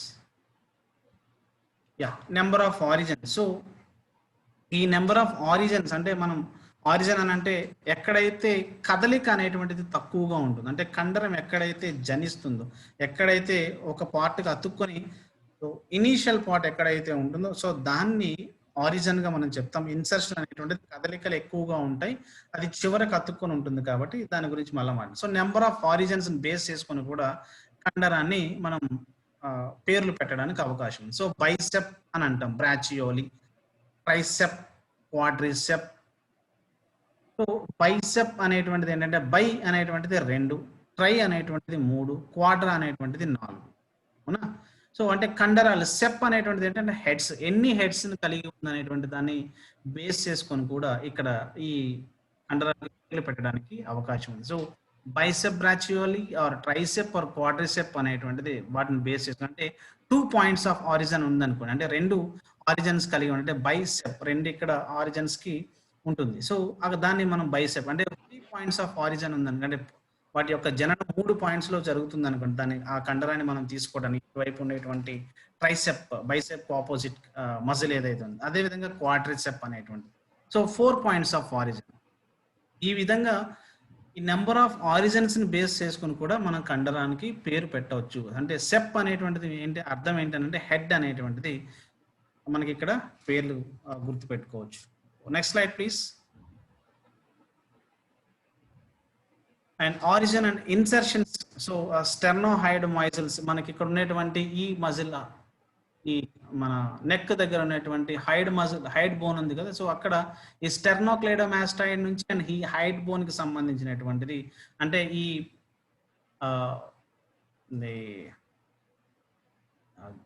Process, sternum process ని అక్కడ ఉన్నటువంటి స్టెర్నమ్ విత్ క్లైడోమాస్టాయిడ్. సో స్టెర్నోక్లైడోమాస్టాయిడ్ ని అదేవిధంగా స్టెర్నోహైడ్ బోన్ ని కనెక్ట్ చేసేటువంటి దీన్ని మనం ఇన్సర్షన్, అంటే కదలికలు ఎక్కడ ఎక్కువైతే, అందుకే మనకి రిబ్ కేస్ అనేటువంటిది యాజ్ వెల్ యాజ్ ది మన నెక్ అనేటువంటిది రొటేటరీ మోషన్స్ అనేటువంటి జరగడానికి ఇక్కడ ఎక్కువగా అవకాశం ఉంది. సో ఇక్కడ మీరు గమనిస్తే ఈ విధమైనటువంటి మూమెంట్స్ ఉంటాయి. సో ఓమోహైడ్, సుపీరియర్ స్టెర్నోహైడ్ అనేటువంటిది ఇక్కడ ఉంది, గ్రీన్ కలర్ లో ఉంది చూడండి బాగా. సో మనం ఒక సైడ్ కు వంచడానికి ఈ విధమైనటువంటి కండర ఇట్ సైడ్, అంటే లెఫ్ట్ సైడ్ కానీ రైట్ సైడ్ ఉండేటువంటి 2 సందర్భాల్లో మనం తీసుకోవడానికి. అదే విధంగా ఓమోహైడ్ అనేటువంటిది కూడా ఇక్కడ మీరు గమనించవచ్చు. So origin and insertions base చేసుకుని కూడా ఈ కండరాలకి పేర్లు పెట్టేటువంటి అవకాశం ఉంది. Next slide please. Functions. So అవి చేసేటువంటి విధులను బట్టి కూడా ఇక్కడ మనం పేర్లు పెట్టడానికి అవకాశం ఉంది. సో రెజరస్ మజిల్స్ అని అంటాం. సో ఈ రెజోరస్ మజిల్స్ అనేటువంటిది ఏంటంటే, రెజర్ అనేటువంటిది రైసెస్ అనేటువంటి వర్డ్కి అర్థం ఏంటి అని అంటే లాటిన్ లో లాఫ్ అనేటువంటిది అని సూచిస్తారు. సో మనం నవ్వటానికి కూడా ఈ రైసోరస్ మజిల్స్ అనేటువంటిది వాటితో పాటుగా ఉపయోగపడుతున్నాయి కాబట్టి వీటికి ఇక్కడ రైసోరస్ అంటే వాటి చేసే విధులను బట్టి కూడా. So somebody DSC bits definite గా చెప్తాను, కొంచెం వెయిట్ చేయండి. Next slide please. So functions, విధులను బట్టి కూడా మనం ఇక్కడ లొకేషన్ అండ్ పొజిషన్స్, ఇది చాలా చాలా ఇంపార్టెంట్. సో యాంటీరియర్ మనం జనరల్ గా మాట్లాడుతుంటాం. సో యా మేబీ అది టైప్ చేశాను, ఆ వర్డ్స్ వల్ల మీకు అది క్లియర్ గా లేదు. So please don't disturb, I will talk to you later. So anterior ఇదంతా యాజ్ ఇట్ ఈస్ గా మీకు పీడిఎఫ్ లో పెట్టడానికి ఆల్రెడీ రామ్మోహన్ సార్ మాట్లాడారు. ఆల్రెడీ కన్వీనర్స్ నుంచి మీ దగ్గరకు మెటీరియల్ వస్తుంది. No need to worry about the word కనబడడం లేదు, ఇంకోటి కనబడడం లేదు. Don't worry, just go through with the class. And definite గా మీకు ఇవన్నీ మీ దగ్గరికి చేర్చడానికి పెద్దలందరూ కలిసి ఈ ప్లాట్ఫామ్ ఏర్పరిచారు. ఏదో ఒకటి దాచుకోవడానికి కాదు, ఇవంతా మీ మెటీరియల్ రూపంలో మీ ముందుకు వస్తుంది. 1-2 రోజులు ఓపిక పట్టండి please. Don't deviate from the class, please go through with the class. So ఇక్కడ ఈ లొకేషన్స్ అనేటువంటిది ఏంటి, పొజిషన్స్ అనేటువంటిది ఏంటి అని అంటే అవి ఉండేటువంటి పరిస్థితులు, అంటే అవి ఉండేటువంటి స్థితులు ఎక్కడ ఉన్నాయి, వాటి యొక్క పొజిషన్స్ ఏంటి అనేటువంటిది దాన్ని బట్టి కూడా. అంటే యాంటీరియర్, సో సెరేటస్ యాంటీరియర్ అంటే బాక్సర్ మజిల్ అని అంటాం. సో ఈ సెరేటస్ యాంటీరియర్ అనేటువంటిది ముందు వైపు, అంటే ఫ్రంటల్ యాంటీరియర్ అండ్ పోస్టీరియర్, ముందు వైపుకి వెనక వైపుకి ఉండేటువంటి నిర్మాణాలు. సో ముందు వైపు ఉంటే యాంటీరియర్, బ్యాక్ సైడ్ గురించి మాట్లాడితే అది పోస్టీరియర్ లొకేషన్స్ గా చెప్తూ ఉంటాం. అదే విధంగా పొజిషన్స్ ఏంటి అని అంటే, so infra, supra, medialis, intermedius and lateralis. Infra అంటే ఇన్ఫీరియర్, సో ఏదైతే కింద ఉంటాయో వాటికి ఎక్కువగా ఇన్ఫీరియర్ అని అంటారు. అంటే సుప్రా అంటే సుపీరియర్, పైన ఉండేటువంటి కండరాలకు ఏదైతే పేర్లు పెట్టాలంటే టాప్ మోస్ట్ లేయర్స్ లో ఉండేటువంటి ఫ్రంటాల్, ఈ బోన్ దగ్గర ఉన్నటువంటి ఈ వీటికి పెట్టేటప్పుడు సుప్రా అనేటువంటి వర్డ్స్, సుప్రినేటర్స్ అనేటువంటిది వర్డ్స్ వాడతారు. అంటే ఈ ఫ్రంటాల్ ఏరియాస్ అంటే పైన ఉండేటువంటి భాగాలు, ఆ కండరాలకు పేర్లు పెట్టేటప్పుడు సుప్రా అనేటువంటి వాడతారు. సో కింద పెట్టడానికి వాటికి ఇన్ఫ్రా అనేటువంటి వర్డ్స్ వాడుతూ ఉంటారు. అండ్ మీడియాలిస్ అంటే medial, middle or medius. So ఈ 3 రకాలైనటువంటి పేర్లను కూడా అంటే మధ్య రకంగా ఉండేటువంటి, మధ్యలో ఉండేటువంటి పేర్లు. ఇంటర్మీడియట్స్ అంటూ ఇంటర్మీడియట్, సో ఇంకా అంతర్లీనంగా ఉండేటువంటి అంశాలు ఏవైతే ఉంటాయి అంటే మీడియాలిస్ కి, ఇంటర్మీడియట్స్ కి మధ్యలో ఉండేటువంటి ఇంకేమన్నా ఉంటే అక్కడ కూడా ఈ ఇంటర్మీడియట్ అనేటువంటి వర్డ్స్ ని వాడుతుంటారు. అంటే లాటరాలిస్, సో బయట పక్క వైపు ఉండేటువంటిది లాటరల్ ఎపికాండిలైటిస్ అని అంటారు. అంటే జనరల్ గా మనకి టెన్నిస్ ఎల్బో చెప్తుంటాం. సో లాటరల్ ఎపికాండిలైటిస్ అంటే బాహ్య వైపు, జనరల్ గా మనకి టెన్నిస్ ఎల్బో వచ్చిందంటే లోపల it's outside of the elbow joint. So బాహ్యతలం అంటే లాటరల్ ఎపికాండిలైటిస్ అని అంటాం. సో ఈ టెన్నిస్ వచ్చినప్పుడు ఈ పొజిషన్స్ లో ఇలా చేయి పెట్టుకొని ఇలా టీ కప్పును కూడా ఎత్తలేనటువంటి పరిస్థితి. సో చాలా మంది క్రీడా జీవితాలు 2 అంశాల్లో అంటే దారులు మూసుకుపోతాయి. ఒకటి టెన్నిస్ ఎల్బో, రెండోది వచ్చేసి యాంకిల్ దగ్గర ఉన్నటువంటి ఆ పెయిన్. సో ఈ రెండింటికి మధ్యలో ఉన్నటువంటి ఆ జీవితమే మన successful sport life, right? Okay, coming to the topic next. Yeah, now ఇప్పుడు అంటే వీటన్నిటిని బేస్ చేసుకుని అంటే మనం ఏదైతే నేమ్స్ గురించి మనం భయపడుతున్నామో, బైసెప్ ఏంటి, ట్రైసెప్ ఏంటి, ఈ బ్రాచియాలిస్ ఏంటి, ట్రెపీజియస్ ఏంటి, సో వీటి యొక్క అంశాలను మనం పరిగణలోకి తీసుకునే ముందుగా, అంటే ఒక కండరం గురించి తెలుసుకునే ముందుగా అసలు ఏంటి ఈ పేర్లు ఎలా వచ్చాయి అనేటువంటిది చెప్పడమే నా యొక్క ముఖ్యమైనటువంటి ఉద్దేశం. సో ఇప్పుడు అంటే మనం మాట్లాడుకున్నటువంటి సైజెస్లో కానీ, షేప్లో కానీ, సైజెస్లో కానీ, మజిల్ ఫైబర్ ఓరియంటేషన్స్లో కానీ, అదేవిధంగా యాక్టివిటీస్కి సంబంధించిన, యాక్షన్స్ సంబంధించిన, number of origins, number of insertions సంబంధించినటువంటిది, ఫంక్షన్స్ సంబంధించి, లొకేషన్ అండ్ పొజిషన్కి సంబంధించినటువంటి ఈ అన్ని 8 అంశాల ఆధారంగా ప్రతి ఒక్క కండరానికి ఒక పేరు పెట్టడం జరుగుతుంది. సో బేస్డ్ ఆన్ దట్ ఇంకా పొజిషన్స్ లో కూడా మనకి ఇన్ఫ్రా అని, సూప్రా అని, ఇంటర్మీడియాలిస్ అని, ఇంటర్మీడియట్ అనేటువంటిది ఈ విధంగా పేర్ల ఆధారంగా కూడా అక్కడ మనకి కండరాలకి పేర్లు పెట్టడం సంభవిస్తుంది. So apart from this, so ఈ పార్ట్ అయిన తర్వాత ఇప్పుడు కండరం వాటి యొక్క నిర్మాణాల గురించి మాట్లాడుకుందాం. సో ఈ కండరం అనేటువంటిది ఏంటి, ఈ స్ట్రక్చర్. సో ఒక బోన్ కి అతుక్కొని ఉన్నటువంటి ఒక టెండాన్ అనేటువంటి కండరాన్ని, ఒక బోన్ ని, రెండింటిని, కండరం అలోన్ గా మూవ్ అవ్వలేదు, ఇంకో దాని సపోర్ట్ లేకుండా, రైట్? బోన్ కూడా మూవ్ అవ్వలేదు, మస్కులర్ సిస్టమ్ అటాచ్మెంట్ లేకుండా. సో ఇది మూవ్ అవ్వాలంటే మనకు ఒక ఎనర్జీ కావాలి, ఆ energy through the digestive system రావాలి. సో డైజెస్టివ్ అయిన తర్వాత అది సర్క్యులేటరీ, దానికి శ్వాస అందాలి, రెస్పిరేటరీ. శ్వాస ఎలా అందుతుంది? రక్తం ద్వారా అందుతుంది. సో అది బ్లడ్ ద్వారా అంటే సర్క్యులేటరీ సిస్టమ్ ద్వారా వెళ్ళాలి. సో అసలు మూవ్ అవ్వాలనంటే వీటన్నిటితో పాటుగా కావాల్సింది ఏంటంటే మనకు ఒక సిగ్నల్ కావాలి, అంటే నర్వస్ సిస్టమ్ అక్కడ ఇంప్లికేషన్ జరగాలి. సో అక్కడ ఎండోక్రైన్ సిస్టమ్ జరగాలి. సో అంటే గ్లాండ్ ఇన్ఫ్లుయెన్సెస్ అనేటువంటిది, అంటే ఈ అస్టైల్ కోలిన్ అంటే న్యూరో ట్రాన్స్మిటర్స్ అనేటువంటిది ఉంటాయి, అంటే డోపోమైన్, ఈ హిస్టమైన్. సో ఇలాంటి న్యూరో ట్రాన్స్మిటర్స్ కూడా మనకు అక్కడ అవసరమైతాయి. సో అంటే ఒక్కొక్క దానికి ఇంటర్లింక్. సో దీన్ని ఒక కండరాన్ని, ఒక బోన్ ని కలిసి ఏవైతే అతుక్కోవడానికి ఉపయోగించేటువంటి నిర్మాణాలు, స్నాయువులు ఉంటాయో వాటిని టెండాన్ అంటారు. బోన్ ను కలిపేటువంటిది లిగమెంట్ అంటారు, BBL. బాగా కోడ్ గుర్తుపెట్టుకోండి, BBL. Very frequently asked question in DSC pattern లో. సో ఒక కండరాన్ని, ఒక బోన్ ని కల్పించేటువంటి స్ట్రక్చర్ ఏది అని అంటే దాన్ని టెండాన్ అంటారు. రెండింటిని కలపడానికి ఉపయోగపడేటువంటిది టెండాన్ అని అంటారు. సో ఒక బోన్ ని ఇంకొక బోన్ ని కలపడానికి మాత్రం అది లిగమెంట్, ఒక బోన్ ని ఒక మజిల్ ని కలపడానికి ఉపయోగపడేది మాత్రం టెండాన్. సో బోన్ నుంచి టెండాన్ ద్వారా అతుక్కున్నటువంటి ఒక కండర నిర్మాణం ఏదైతే ఉందో, సో అది ఇక్కడ జనరల్ గా మనం మాట్లాడితే దానికి ఒక 3 పార్ట్స్ కింద డివైడ్ చేస్తాం: epimysium, perimysium, endomysium. Right? Mysium means కండరం. So myology, mysium, epimysium, perimysium and endomysium. So ఒక్కొక్క దానికి ఒక్కొక్క ఇంపార్టెన్స్ ఉంది. సో అది చెప్తాను. సో ఈ అంశాలు అంటే ఈ ఫ్యాసికల్స్, ఫ్యాషియా నుంచి వచ్చినటువంటి, అంటే ఔటర్ లేయర్ని, ఒక కండరం యొక్క ఔటర్ లేయర్ని కప్పుతూ ఉండేటువంటిది ఎపిమైసియంగా చెప్తూ ఉంటాం. సో ఎపిమైసియం లోపల ఉండేటువంటిది పెరిమైసియం. సో దాంట్లో మజిల్ ఫాసికల్స్ అనేటువంటి, ఫాసికల్స్ చుట్టూ ఉండేటువంటి ఈ ఈ త్వచాన్ని కప్పి ఉంచేటువంటి ఈ అంశాన్ని ఏమంటే పెరిమైసియమ్స్ అని అంటాం. ఈ ఫాసికల్స్ లోపల ఉండేటువంటి మజిల్ ఫైబర్, సో దాన్ని ఎండోమైసియం అనేటువంటిది కప్పి ఉంచుతుంది. సో ఇది జనరల్ గా ఉండేటువంటి ఒక కాన్సెప్ట్, అంటే structure outer aspect, only anatomy of the cross sectional area of the muscle, right? So next slide please. Yeah, so ఇక్కడ మీరు బాగా గుర్తుపెట్టుకోవాల్సింది ఏంటంటే, ఇక్కడ ఉన్నటువంటి ఈ నిర్మాణం చూడండి, బోన్ నుంచి ఇక్కడ టెండాన్ పైన, దీనికి కూడా ఒక కోడ్ ఉంది, ఆ కోడ్ కూడా చెప్తాను. సో టెండాన్ అనేటువంటి దాని మీద ఉండేటువంటి ఒక కవరింగ్ ఆఫ్ మజిల్ లేయర్ ఒకటి ఉంది, దాన్ని ఫ్యాసియా అని అంటారు. దాన్ని ఎఫ్ బాగా గుర్తుపెట్టుకోండి, fascia. It is a basic word, fascia అనేటువంటి దాన్ని బాగా గుర్తుపెట్టుకోండి, తర్వాత దానికి ఒక కోడ్ పెడతాను.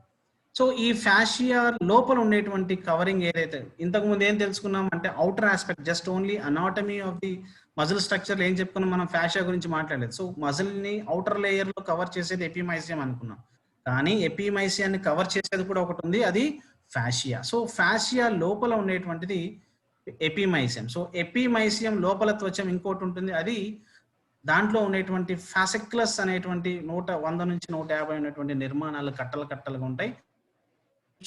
ఆ ఫాసిక్యులస్ ని చుట్టి ఉండేటువంటి నిర్మాణాన్ని పెరిమైసియం కింద చెప్తూ ఉంటాం. సో ఈ ఫాసిక్యులస్ చుట్టూ ఉన్నటువంటి ఈ పొరని మనం ఏం చెప్తున్నాం, పెరిమైసియం. ఈ స్ట్రైట్ గా డిఎస్సిలో అడుగుతున్నటువంటి క్వశ్చన్, ఫాసిక్యులస్ ని చుట్టి ఉన్నటువంటి ఆ పొరని ఏమంటారు, రైట్? సో కణత్వచం, కండర త్వచానికి పైన ఉండేటువంటి పొరని ఏమంటారు, లేదా ఈ మజిల్ ఫైబర్స్ ని, అంటే ఒక్కొక్క మజిల్ ఫైబర్ కండరాన్ని చుట్టి ఉండేటువంటి పొరను ఏమంటారు, ఎండోమైసియం అని అంటారు. సో ఈపిఎఫ్ బాగా గుర్తుపెట్టుకోండి, EPF, F means fasciculus, right? Next endomysium. So అంటే ఈ ఫాసిక్యులస్ లోపల ఉన్నటువంటి ఆ మజిల్ ఫైబర్ ని చుట్టి ఉండేటువంటి దాన్ని ఎండోమైసియం అని అంటారు. So muscle fibre, sarcolemma, sarcoplasmic reticulum and the myosin filaments. బాగా ఈ సీక్వెన్షియల్ ఆర్డర్ బాగా గుర్తుపెట్టుకోండి. మజిల్ అంటే పైన ఉన్నటువంటి ఫ్యాషియా, ఎపిమైసియం, ఎపిమైసియం లోపల ఉన్నటువంటి ఫాసిక్యులస్, దాని చుట్టూ ఉండేటువంటి పెరిమైసియం, ఈ పెరిమైసియం లోపల ఉండేటువంటి ఈ అంశాలన్నింటినీ చుట్టి లోపల ఉండేటువంటి ఆ బండెల్, ఆ కట్టల నిర్మాణాన్ని ఇచ్చేది ఎండోమైసియం. సో ఈ ఎండోమైసియం దగ్గర నుంచి అది ఎక్కడ వరకు ఉంటుందని అంటే సార్కోలెమ్మా. సో ఈ సార్కోలెమ్మా నుంచి దాని లోపల ఉండేటువంటి నిర్మాణం ఏంటంటే సార్కోప్లాస్మిక్ రెటిక్యులం. సో ఈ సార్కోప్లాస్మిక్ రెటిక్యులం లోపల ఉండేటువంటి అంశం ఏంటంటే మయోఫైబ్రిల్. ఈ మయోఫైబ్రిల్ లోపల ఉండేటువంటిది ఏంటి అని అంటే ఫిలమెంట్స్, అంటే యాక్టిన్ అండ్ మయోసిన్ ఫిలమెంట్స్ అనేటువంటివి. సో ఇలా మీకు కన్ఫ్యూజ్ అంటే గుర్తుపెట్టుకోవడం కష్టం అనుకున్నప్పుడు రివర్స్ లో రండి. ఫిలమెంట్స్ ని కవర్ చేసేది ఏంటి, మయోఫైబ్రిల్. మయోఫైబ్రిల్ పైన ఉండేటువంటి నిర్మాణాలు ఏంటి, సార్కోప్లాస్మిక్ రెటిక్యులం. సార్కోప్లాస్మిక్ రెటిక్యులం పైన ఉండేటువంటి అంశం ఏంటి, సార్కోలెమ్మా. సార్కోలెమ్మా పైన ఉండేటువంటి అంశం ఏంటి, ఎండోమైసియం. ఎండోమైసియం పైన ఉండేటువంటిది ఫాసిక్యులస్. ఫాసిక్యులస్ పైన ఉండేటువంటిది పెరిమైసియం. సో పెరిమైసియం పైన ఉండేటువంటిది ఎపిమైసియం. సో ఎపిమైసియం పైన ఉండేటువంటిది ఫ్యాషియా. సో ఇలా కానప్పుడు రివర్స్ స్ట్రాటజీ అనేటువంటిది ఉపయోగించండి. సో డెఫినెట్ గా క్వశ్చన్ కూడా అంటే పెద్ద టైప్ ఆఫ్ ఎగ్జామినేషన్స్ లో కూడా outer layer to inner to outer అనేటువంటిది ఎక్కువ సందర్భాల్లో అడుగుతున్నాడు. సో మీరు ఫ్యాషియా టు ఫిలమెంట్ అని గుర్తుపెట్టుకోండి, లేదా ఫిలమెంట్ టు ఫ్యాషియా అనేటువంటిది గుర్తుపెట్టుకోండి. My best choice is up top to bottom రండి, అంటే from outer layer to inner layer వస్తే మీకు కన్ఫ్యూజన్ అనేటువంటిది ఎక్కువగా ఉంటుంది. బట్ ఇక్కడ ఏంటంటే సార్కోలెమ్మా ప్లాస్మిక్ అండ్ సార్కోప్లాస్మిక్ రెటిక్యులం అనేటువంటిది ఈ కాల్షియం అయాన్స్ గురించి సంబంధించినటువంటి అంశం. బట్ ఆ లేయర్స్ అనేటువంటివి ఈ మజిల్ ఫైబర్స్ లో ఉన్నటువంటి న్యూక్లియస్ పైన ఉన్నటువంటి ఈ సార్కోలెమ్మా అండ్ కాల్షియం అయాన్స్ ని రిలీజ్ చేయడానికి, ఈ సార్కోప్లాజం ద్వారా లోనికి వెళ్ళడానికి ఈ సార్కోప్లాస్మిక్ రెటిక్యులం అనేటువంటిది ఎక్కువగా ఉపయోగపడుతుంది. కంప్లీట్ గా ఒక యాక్షన్ పొటెన్షియల్ జరగడానికి ఏర్పడేటువంటి ముఖ్యమైన నిర్మాణాలు ఈ సార్కోలెమ్మా, సార్కోప్లాస్మిక్ రెటిక్యులం దగ్గరే జరిగేటువంటి సందర్భం ఉంది. దాని గురించి ఇన్ డీటెయిల్ మళ్ళీ చెప్తాం. సో ఇక్కడ ఉండేటువంటి ఇంకొక సింపుల్ కోడ్ అంటే Shiva 1 click please, just only 1 click. Yeah, so ఇక్కడ ఫ్యాషియా అనేటువంటి వర్డ్ని అలానే గుర్తుపెట్టుకోండి. ఒక ఫ్యాషన్గా ఉండేటువంటి ఒక వ్యక్తి ఈపీఎఫ్ అంటే దాన్ని ఎంప్లాయ్మెంట్ ప్రావిడెంట్ ఫండ్, ఎంప్లాయర్ లేదా ఎంప్లాయీ ప్రావిడెంట్ ఫండ్ అని గుర్తుపెట్టుకోండి. ఈపీఎఫ్ ఇప్పుడు అంతా ఈ క్లాసులు జరుగుతున్నాయి కాబట్టి ఎంప్లాయీ ప్రావిడెంట్ ఫండ్ అంటే ఒక ఎంప్లాయీ అనేటువంటి వాడు వాడి జీతాన్ని అంతా పోగు చేసిన దాంట్లో మిగిలించుకున్న దాంట్లో ఒక ప్రావిడెంట్ ఫండ్లో మిగిల్చుకున్నాడు. సో అది ఎండోమెంట్ డిపార్ట్మెంట్లో ఒక సార్ని అడిగాడు అనమాట. ఎండోమెంట్ అంటే దేవాదాయ శాఖకు సంబంధించిన సార్ అడిగితే ఫలానా ఎండోమెంట్ డిపార్ట్మెంట్లో నువ్వు పెట్టు, నీకు రెట్టింపు వడ్డీ ఇస్తారు దాంట్లో అని చెప్తాడు.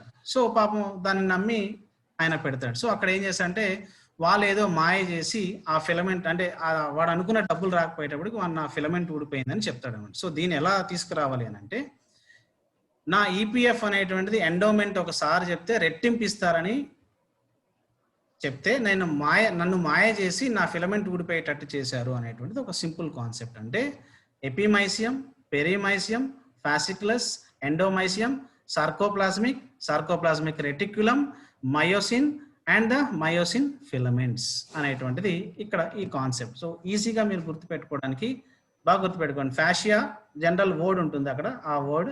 సో ఈపీఎఫ్ అంటే epimysium, perimysium, fasciculus, endomysium, sarcoplasmic reticulum, ret అనేటువంటిది రెటిక్యులం, మాయా means myosin, and next one is filament, that is called actin and myosin filaments. So EPF endowment sir రెట్టింపు ఇస్తారని మాయ చేసి నా ఫిలమెంట్ ఊడిపోయేటట్టు చేశారు అనేటువంటిది జనరల్గా కాన్సెప్ట్. సో ఈ ఏరియాలో మీరు ఈజీగా గుర్తుపెట్టుకోవడానికి, లేదు ఇంకా బాగా గుర్తుపెట్టుకుంటామంటే that is your will and wish. నా బుర్రకు తట్టినట్టుగా అక్కడ నేను మీకు ఇవ్వటం జరిగింది, రైట్? సో ఈపీఎఫ్ మళ్ళీ ఇంకొకసారి సీక్వెన్షియల్ ఆర్డర్ చాలా ఎక్కువ సందర్భాల్లో ఇప్పుడు క్వశ్చన్ డైరెక్ట్గా ఏ క్వశ్చన్ ఇవ్వటం లేదండి, అన్ని మీరు ఆలోచించి అనలైటికల్ వేలో మాత్రమే క్వశ్చన్స్ ఇవ్వటం జరుగుతుంది. సో ఈపీఎఫ్ అంటే ఆ సీక్వెన్షియల్ ఆర్డర్ని ఇవ్వమంటాడు. సో ఇది ఎక్కువగా కార్డియాక్ సిస్టంలో చాలా ఎక్కువగా అడుగుతూ ఉన్నాడు. కార్డియాక్ సిస్టమ్ అండ్ డైజెస్టివ్ సిస్టంలో ఆంత్రమూలం ఉంది కదా, డెడ్యునం, జిజునం, ఈ ఏరియాకి సంబంధించినటువంటి ఎక్కువగా సీక్వెన్షియల్ ఆర్డర్లో పెట్టమని రీసెంట్ 16, 17, 18, 19 ఏరియాస్లో నెట్ అండ్ సెట్ ప్యాటర్న్స్లో ఎక్కువగా అడుగుతున్నారు, right? Okay. So this is about the epimysium, perimysium, fasciculus, endomysium, sarcoplasmic reticulum and myosin filaments, myosin and the myosin filaments. So ఈ విధంగా సీక్వెన్షియల్ ఆర్డర్ ఉంటుంది. So this is about the clear and in-depth study of the anatomy of the muscular cross-sectional study. Siva, next slide, please. Next, right. So now we came towards, moving towards the function of the muscular system. Skeletal system functions వేరు ఉంటాయండి, total entire muscular systems of course అన్నీ ఒకటే ఉంటాయి, కానీ ఒక్కో దానికి ఒక సంబంధించినట్టు స్కెలిటల్కి స్పెసిఫిక్గా మనం దీనికి సంబంధించినటువంటి అంశాలను మనం ఇక్కడ చూడొచ్చు. సో మొబిలిటీ, స్టెబిలిటీ అంటే కదలికలు అనేటువంటిది, స్టెబిలిటీ అంటే స్థిరత్వాన్ని, పోస్చర్ అనేటువంటిది భంగిమలు, సర్క్యులేషన్స్ అని అంటే రక్త ప్రసరణ అనేటువంటిది.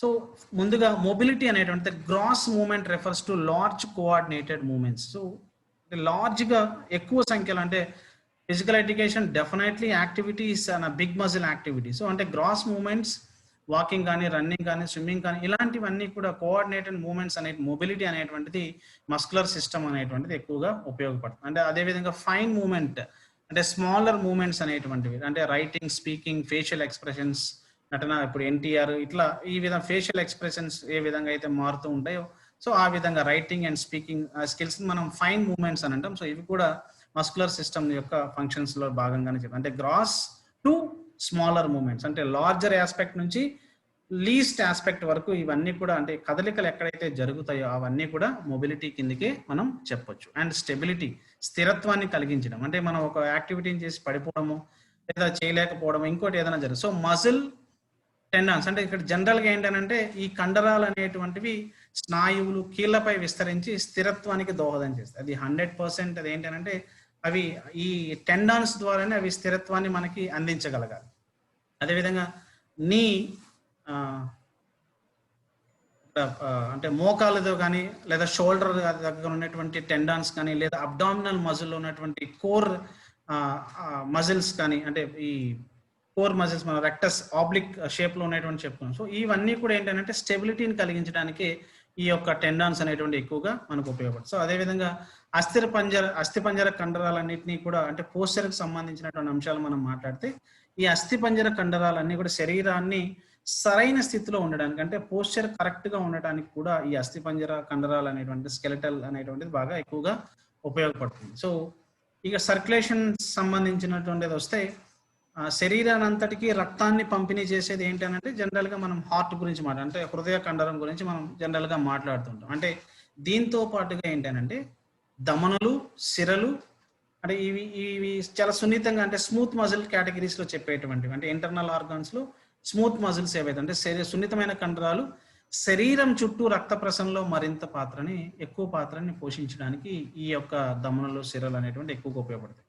వాటితో పాటుగా ఇంకొక చాలా ఇంపార్టెంట్ ఫ్యాక్టర్ ఏంటంటే బ్లడ్ లాస్ని కానీ డీహైడ్రేషన్స్ అని అంటే మనం బాగా ఆల్అవుట్ అయిన తర్వాత బాగా బాడీ డీహైడ్రేట్ అవుతుంది. సో అంటే బాడీలో ఉండే స్వెట్ అవుట్ ద్వారా కంప్లీట్గా ఆల్అవుట్ అయ్యేటువంటి పరిస్థితి. సో దాన్ని ఒక నిమిషం తెలుగులో నిర్జలీకరణం అని అన్నారు. దాని డీహైడ్రేషన్ అనేటువంటిది ఇలాంటివి అదుపు చేయడానికి ఈ సర్క్యులేటరీ దాంట్లో ఈ మజిల్ సిస్టమ్ అనేటువంటిది బాగా ఎక్కువగా ఉపయోగపడుతుంది. So next slide Shiva. And respirations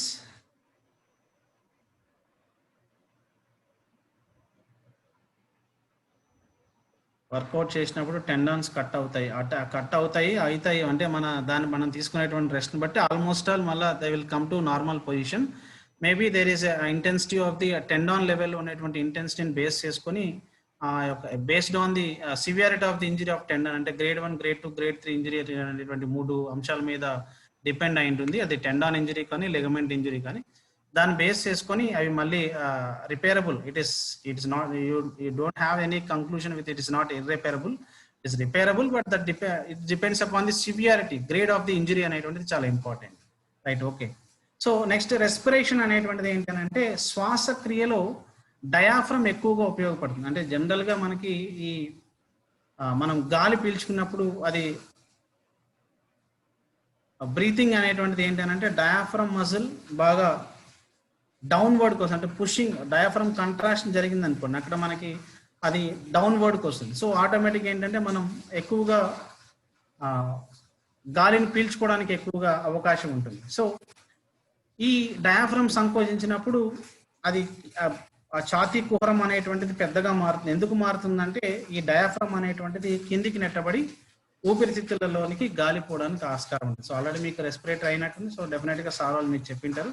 so ఈ డయాఫ్రమ్ అనేటువంటిది వ్యాకోచించినప్పుడు ఏం జరుగుతుందంటే సంకోచించినప్పుడు ఏమో గాలి లోనికి పోతుంది. సో అప్పుడు ఏమవుతుంది, డయాఫ్రమ్ అనేటువంటిది బాగా అంటే సంకోచించినప్పుడు ఏమవుతుంది, అది కుహరంగా అంటే పెద్దగా అవుతుంది. అప్పుడు ఆటోమేటిక్గా ఛాతీ కుహరంలోనికి గాలి పోతుంది. అదే వ్యాకోచించినప్పుడు ఊపిరితిత్తుల నుండి గాలి అనేటువంటిది బయటికి రాబోతుంది. సో ఈ విధంగా ఈ రెస్పిరేటరీ ట్రాక్ లో కూడా ఈ డయాఫ్రమ్ అనేటువంటిది ఎక్కువగా ఉపయోగపడుతుంది. సో టెంపరేచర్ చాలా చాలా కీ రోల్ ప్లే చేస్తుంది. సో ఈ సాధారణ శరీర ఉష్ణోగ్రతని మనం నిర్వహించడం కోసం కండరాలు అనేటువంటిది చాలా వర్క్ చేస్తాయి. మనకు తెలియకుండానే మనం ఫ్యాన్ ఎక్కువ టైం పెట్టుకో లేదా ఏసీ ఆన్ చేసుకొని పడుకుంటే ఒక సర్టెన్ పాయింట్ ఆఫ్ టైంలో మనకి చలి పెడుతుంది. అదేవిధంగా చెమట అంటే ఎక్కువ వేడిలో తిరిగినప్పుడు లేదా యాక్టివిటీ చేసినప్పుడు మనకి స్వెట్టింగ్ అంటే that is the thermoregulations contraction of the muscle skeletal muscle fibre. So ఈ స్కెలిటల్ మజిల్ కంట్రాక్షన్స్ అంటే 85% ఆఫ్ ది హీట్ అనేటువంటిది ఈ కండరాల నుంచే వస్తుంది అనేటువంటిది జనరల్ గా స్టడీస్ చెప్తున్నటువంటి అంశం. సో శరీర ఉష్ణోగ్రత మనకి ఎప్పుడైతే తక్కువైపోతుందో స్కెలిటల్ మజిల్స్ అనేటువంటివి చాలా కీ రోల్ ప్లే చేస్తాయి అక్కడ, బాగా గుర్తుపెట్టుకోండి. సో అందుకని మనకి షివరింగ్ వచ్చినప్పుడు బెస్ట్ ఎగ్జాంపుల్ ఏంటంటే క్రమబద్ధీకరించేటువంటి క్రమంలోనే మనకి అంటే అక్కడ జరిగినటువంటి లో టెంపరేచర్ లెవెల్ని మళ్ళా అది బాడీ హీట్ తీసుకురావడానికి స్కెలిటల్ మజిల్ ఎప్పుడైతే వర్క్ చేస్తుందో అక్కడ మనకి షివరింగ్ వచ్చేటువంటి ఆ బ్లడ్ వెసల్స్ కంట్రాక్షన్ అనేటువంటిది టు మెయింటైన్ బాడీ హీట్ అనేటువంటిది ఆ రెండు ప్రక్రియల మధ్యలో మనకి వణుకు అనేటువంటిది రావటం జనరల్ గా జరుగుతుంది. అంటే దీంతో పాటుగా ఏంటంటే ఈ రక్తనాళాల్లో కూడా ఈ కండరాలు అనేటువంటి శరీర వేడిని అక్కడ ఎలా చెప్పాలి దాని శరీర ఉష్ణోగ్రతని సాధారణ పరిధిలో తీసుకురావడానికి కూడా ఇక్కడ ఉపయోగపడుతుంది. అండ్ ఈ చర్య అనేటువంటిది రక్త ప్రవాహాన్ని, దిస్ యాక్షన్ ఇంక్రీజెస్, అంటే ఈ చర్య అనేటువంటిది రక్త ప్రవాహాన్ని పెంచుతుంది. దాని ద్వారా అంటే ఈ చర్మం ద్వారా ఇది అధిక వేడిని విడుదల చేయడానికి ఎక్కువగా ఈ ప్రాసెస్ ఫంక్షన్స్ అనేటువంటివి ఎక్కువగా మనకి ఉపయోగపడుతూ ఉంటాయి. సో అంటే mobility, stability, circulations, respirations, thermoregulation. So ఈ ఫ్యాక్టర్స్ అనేటువంటిది చాలా చాలా ఇంపార్టెంట్. స్ట్రైట్ అవే డిఎస్సిలో కానీ ఇంకొక ప్యాటర్న్ ఆఫ్ ఎగ్జామినేషన్స్లో కానీ what are the functions of skeletal muscle, so which of the following are not related to muscular system functions అన్నాడు, ఫంక్షన్స్ ఆఫ్ మస్కులర్ సిస్టమ్ అన్నాడు అనుకోండి. సో వీటిలో కానివి ఏవి అనేటువంటి, సో బాగా గుర్తుపెట్టుకోండి. మస్కులర్ సిస్టమ్ అంటే కంప్లీట్గా ఒక కాన్సెప్ట్ మొత్తం గురించి చెప్పినప్పుడు ఒక రకంగా ఉంటుంది, స్కెలిటల్ మజిల్ గురించి మనం చెప్పినప్పుడు అదే మళ్ళీ కాంట్రాక్టబిలిటీ, ఎక్స్టెన్సిబిలిటీ ఇలాంటివన్నీ మళ్ళీ వస్తాయి, ఎలాస్టిసిటీ అనేటువంటిది ఇలా వస్తాయి, అది వేరు ఇది వేరు. ప్లీజ్ మేక్ నోట్, ఈ రెండు ఒకదాని కింద మీరు చూడకండి. సో క్వశ్చన్ చాలా బాగా గుర్తుపెట్టు, ఎంటైర్ కాన్సెప్ట్ మొత్తం మస్కులర్ సిస్టమ్ మీద గురించి మాట్లాడినప్పుడు ఇవన్నీ వస్తాయి. ఇవన్నీ దాంట్లో భాగాలని, ఎస్ దాంట్లో భాగాలే, బట్ దానికి ఇంకో స్పెసిఫికేషన్స్ ఎక్కువగా ఉన్నాయి. ఎందుకనంటే కంప్లీట్ గా ఇన్ అండ్ అవుట్ మనం ఫిజికల్ ఎడ్యుకేషన్ లో ఎక్కువగా వాడుతున్నటువంటి స్కెలిటల్ మజిల్సే, మనం డిస్కస్ చేస్తున్నది కూడా ఎక్కువగా స్కెలిటల్ మజిల్స్ గురించే. We're not discussing about on the smooth muscles or the cardiac muscles. వాటి యొక్క పరిమితి అనేటువంటిది వేరే లెవెల్లో ఎక్కువగా ఉంటుంది, కానీ మన వరకు వచ్చేటప్పటికి we're focusing on the skeletal muscle. So ఇది basic concept. Please next slide please Shiva.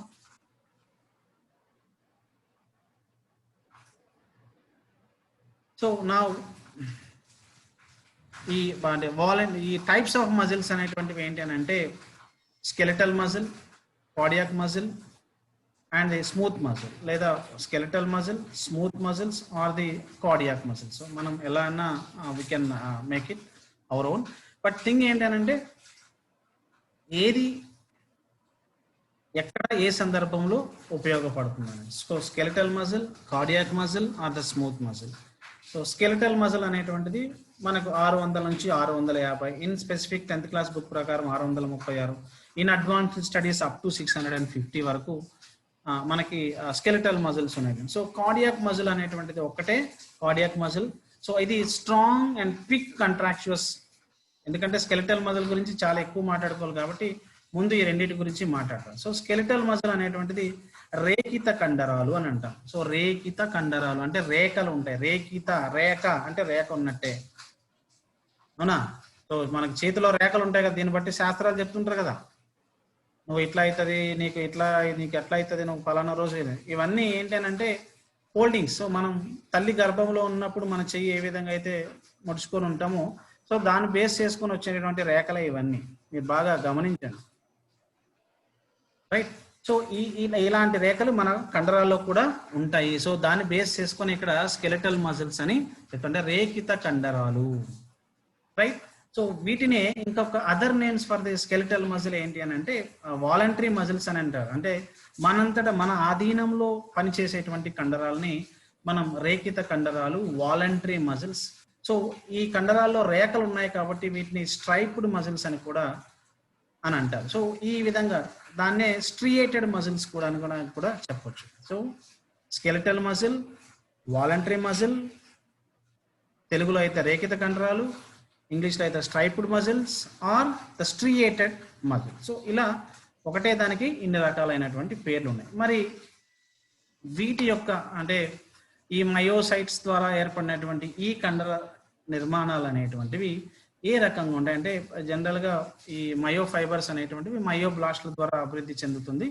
So దీన్నే మనం మయోజెనిసిస్ అని అంటాం జనరల్గా, అంటే కార్డియాక్ అనేటువంటిది, స్మూత్ మజిల్స్ అనేటువంటివి. సో దీంట్లో ముఖ్యంగా ఎక్కువగా మనం మాట్లాడేది ఏంటంటే అఫ్ కోర్స్ రేఖిత కండరాలు, అంటే అరేఖిత కండరాలు అండ్ హృదయ కండరాల గురించి కూడా చెప్తాను. బిఫోర్ గోయింగ్ టు దట్, అంటే ఈ రేఖిత కండరాలు అనేటువంటివి ఏంటి, ఎక్కువ దేనికి ఉపయోగపడుతుంది, so what are the functions of the skeletal muscle అనేటువంటిది ఒకసారి మనం గమనిస్తే, సో ఈ స్కెలిటల్ మజిల్ అనేటువంటిది న్యూక్లియస్ ఉంటుంది. ఈ ఫంక్షన్స్ ఏముంటాయి జనరల్గా ఏంటంటే అస్థిపంజర కండరాలు అనేటువంటివి సంకోచించినప్పుడు అవి కదిలే నిర్మాణాలని కలిగిస్తాయి. అంటే జనరల్గా మనం అనుకుంటుంది ఏంటంటే skeletal, so it is attached to skeletal with the help of tendon. So ఆటోమేటిక్గా దాని ముఖ్యమైన ఉద్దేశమే మొబిలిటీ. సో ఇవి సంకోచించినప్పుడు కండరాలు అనేటువంటి పొట్టిగా మారుతాయి. సో దానికి వ్యతిరేకంగా పనిచేసేటువంటి కండరాలు ఏమైతాయి అంటే పొడవుగా మారుతాయి. సో లెంగ్తన్ అవుతాయి. సో అది కంట్రాక్షన్లోకి వచ్చినప్పుడు ఏం జరుగుతుంది, లెంగ్తన్ అనేటువంటిది పొట్టిగా అవుతుంది, ఆల్రెడీ పొట్టిగా అనేటువంటిది పొడవుగా అవుతుంది. So this is called the reciprocal innervations అని మనం అనుకున్నాం. సో వీటి యొక్క కంట్రాక్టిబిలిటీ అంటే ఫస్ట్ ఫంక్షన్ ఏంటంటే సంకోచ శక్తి అని, కంట్రాక్టిలిటీ అని అంటాం ఫంక్షన్స్లో. బాగా గుర్తుపెట్టుకోండి, ఈ ఫంక్షన్స్ అనేటువంటివి ఎలా జరుగుతున్నాయి. కంట్రాక్టిలిటీ ఫస్ట్ ఫంక్షన్ ఏంటంటే కంట్రాక్టిలిటీ అని అంటాం, దాన్ని సంకోచ శక్తి అని అంటాం. సో మనం ఒకటి సంకోచించినప్పుడు ఇంకొకటి వ్యాకోచిస్తుంది, అంటే ఒకటి కుంచుకున్నప్పుడు ఇంకొకటి వ్యాకోచించడం జరుగుతుంది. నెక్స్ట్ వన్ ఈజ్ ఎక్సైటబిలిటీ, అంటే ఉత్తేజితత్వం అని అంటాం. ఎక్సైటబిలిటీ అంటే మన ఓన్గా మనంతటా మనగా ఒక ఉద్దీపన నుండి ప్రతిస్పందించేటువంటి ఈ సామర్థ్యం అనేటువంటిది ఈ యొక్క స్కెలిటల్ మజిల్కి ఎక్కువగా ఉంటుంది. అంటే ఇప్పుడు ఏదైనా ఒక యాక్టివిటీ మనం చేయాలనుకున్నప్పుడు దానికి సంబంధించిన అంశాలని తనంతట తానుగా ఒక ఉద్దీపన అక్కడ నుంచి సిఎన్ఎస్ నుంచి వచ్చిన తర్వాత సో అది ఆటోమేటిక్గా అక్కడ వర్క్ చేయడానికి అవకాశం ఉంటుంది. అదేవిధంగా ఎక్స్టెన్సిబిలిటీ అని అంటాం, అంటే విస్తరణ లేదా అంటే సంకోచ వ్యాకోచాలకి ఇది డెఫినెట్గా అనుగుణంగా ఇది ఒక వర్క్ చేస్తుంది. అంటే పరిమిత స్థాయికి విస్తరించేటువంటి గుణాలని కలిగి ఉంటుంది ఈ ఎక్స్టెన్సిబిలిటీ అనేటువంటి. అంటే ఏ యాక్టివిటీ అంటే బియాండ్ నార్మల్ లెవెల్ మనం వెళ్ళి అనుకుంటాం. సో డెఫినెట్గా there is a tear, so muscle tear అయింది అని అంటాం. సో అంటే ఏదంటే beyond our limitation. So skeletal మజిల్ని మన లిమిటేషన్స్ దాటి మనం ఎక్స్టెన్స్ చేయలేం. సో మన పరిమితి మేరకు మాత్రమే ఈ సంకోచ వ్యాకోచాలు అనేటువంటి ఆ కదలికలకు అనుగుణంగా మాత్రమే చేయాలి తప్పితే అంతకంటే ఎక్కువ వెళ్తే డెఫినెట్గా అది డ్యామేజ్ సిచ్యువేషన్స్. ఎలాస్టిసిటీ, సో డెఫినెట్గా each and every muscle fibre especially skeletal muscle elasticity లేదనుకోండి, సో డెఫినెట్గా మూవ్మెంట్ అనేటువంటిది రెస్ట్రిక్టెడ్ అవుతుంది. సో అందుకని ఆ విస్తరణ తర్వాత ఇవి ఎక్కువగా విశ్రాంతి కావడానికి లేదా coming to the normal positions రావడానికి కూడా ఈ ఎలాస్టిసిటీ అనేటువంటిది ఎక్కువగా ఉపయోగం. అంటే ఒక కంట్రాక్షన్ జరిగిన తర్వాత again that has to come to the normal position. So that is relaxation అంటాం, లేదా ఎక్స్టెన్సిబిలిటీ అని అంటాం, లేదా లెంగ్తనింగ్ ఆఫ్ ది మజిల్ అంటాం. సో ఈ విధంగా ఒకటి క్లోజ్ అయితే సో ఈ స్కెలిటల్ మజిల్స్ యొక్క ముఖ్యమైనటువంటి విధులు ఏంటి అని అంటే కాంట్రాక్టిలిటీ ఫస్ట్ చాలా బాగా గుర్తుపెట్టుకోవాల్సిందంటే contractility, excitability and extensibility and the elasticity. So ఈ 4 అంశాలను మాత్రం మీరు నెక్స్ట్ స్లైడ్ ప్లీజ్, స్లైడ్ మారలేదా, రైట్. సో ఈ contractility, excitability, extensibility and the elasticity అనేటువంటిది మీకు బాగా, సో దీన్నే మనం skeletal muscle, striated muscle, voluntary muscles అని కూడా మనం ఇక్కడ చెప్పుకోవచ్చు.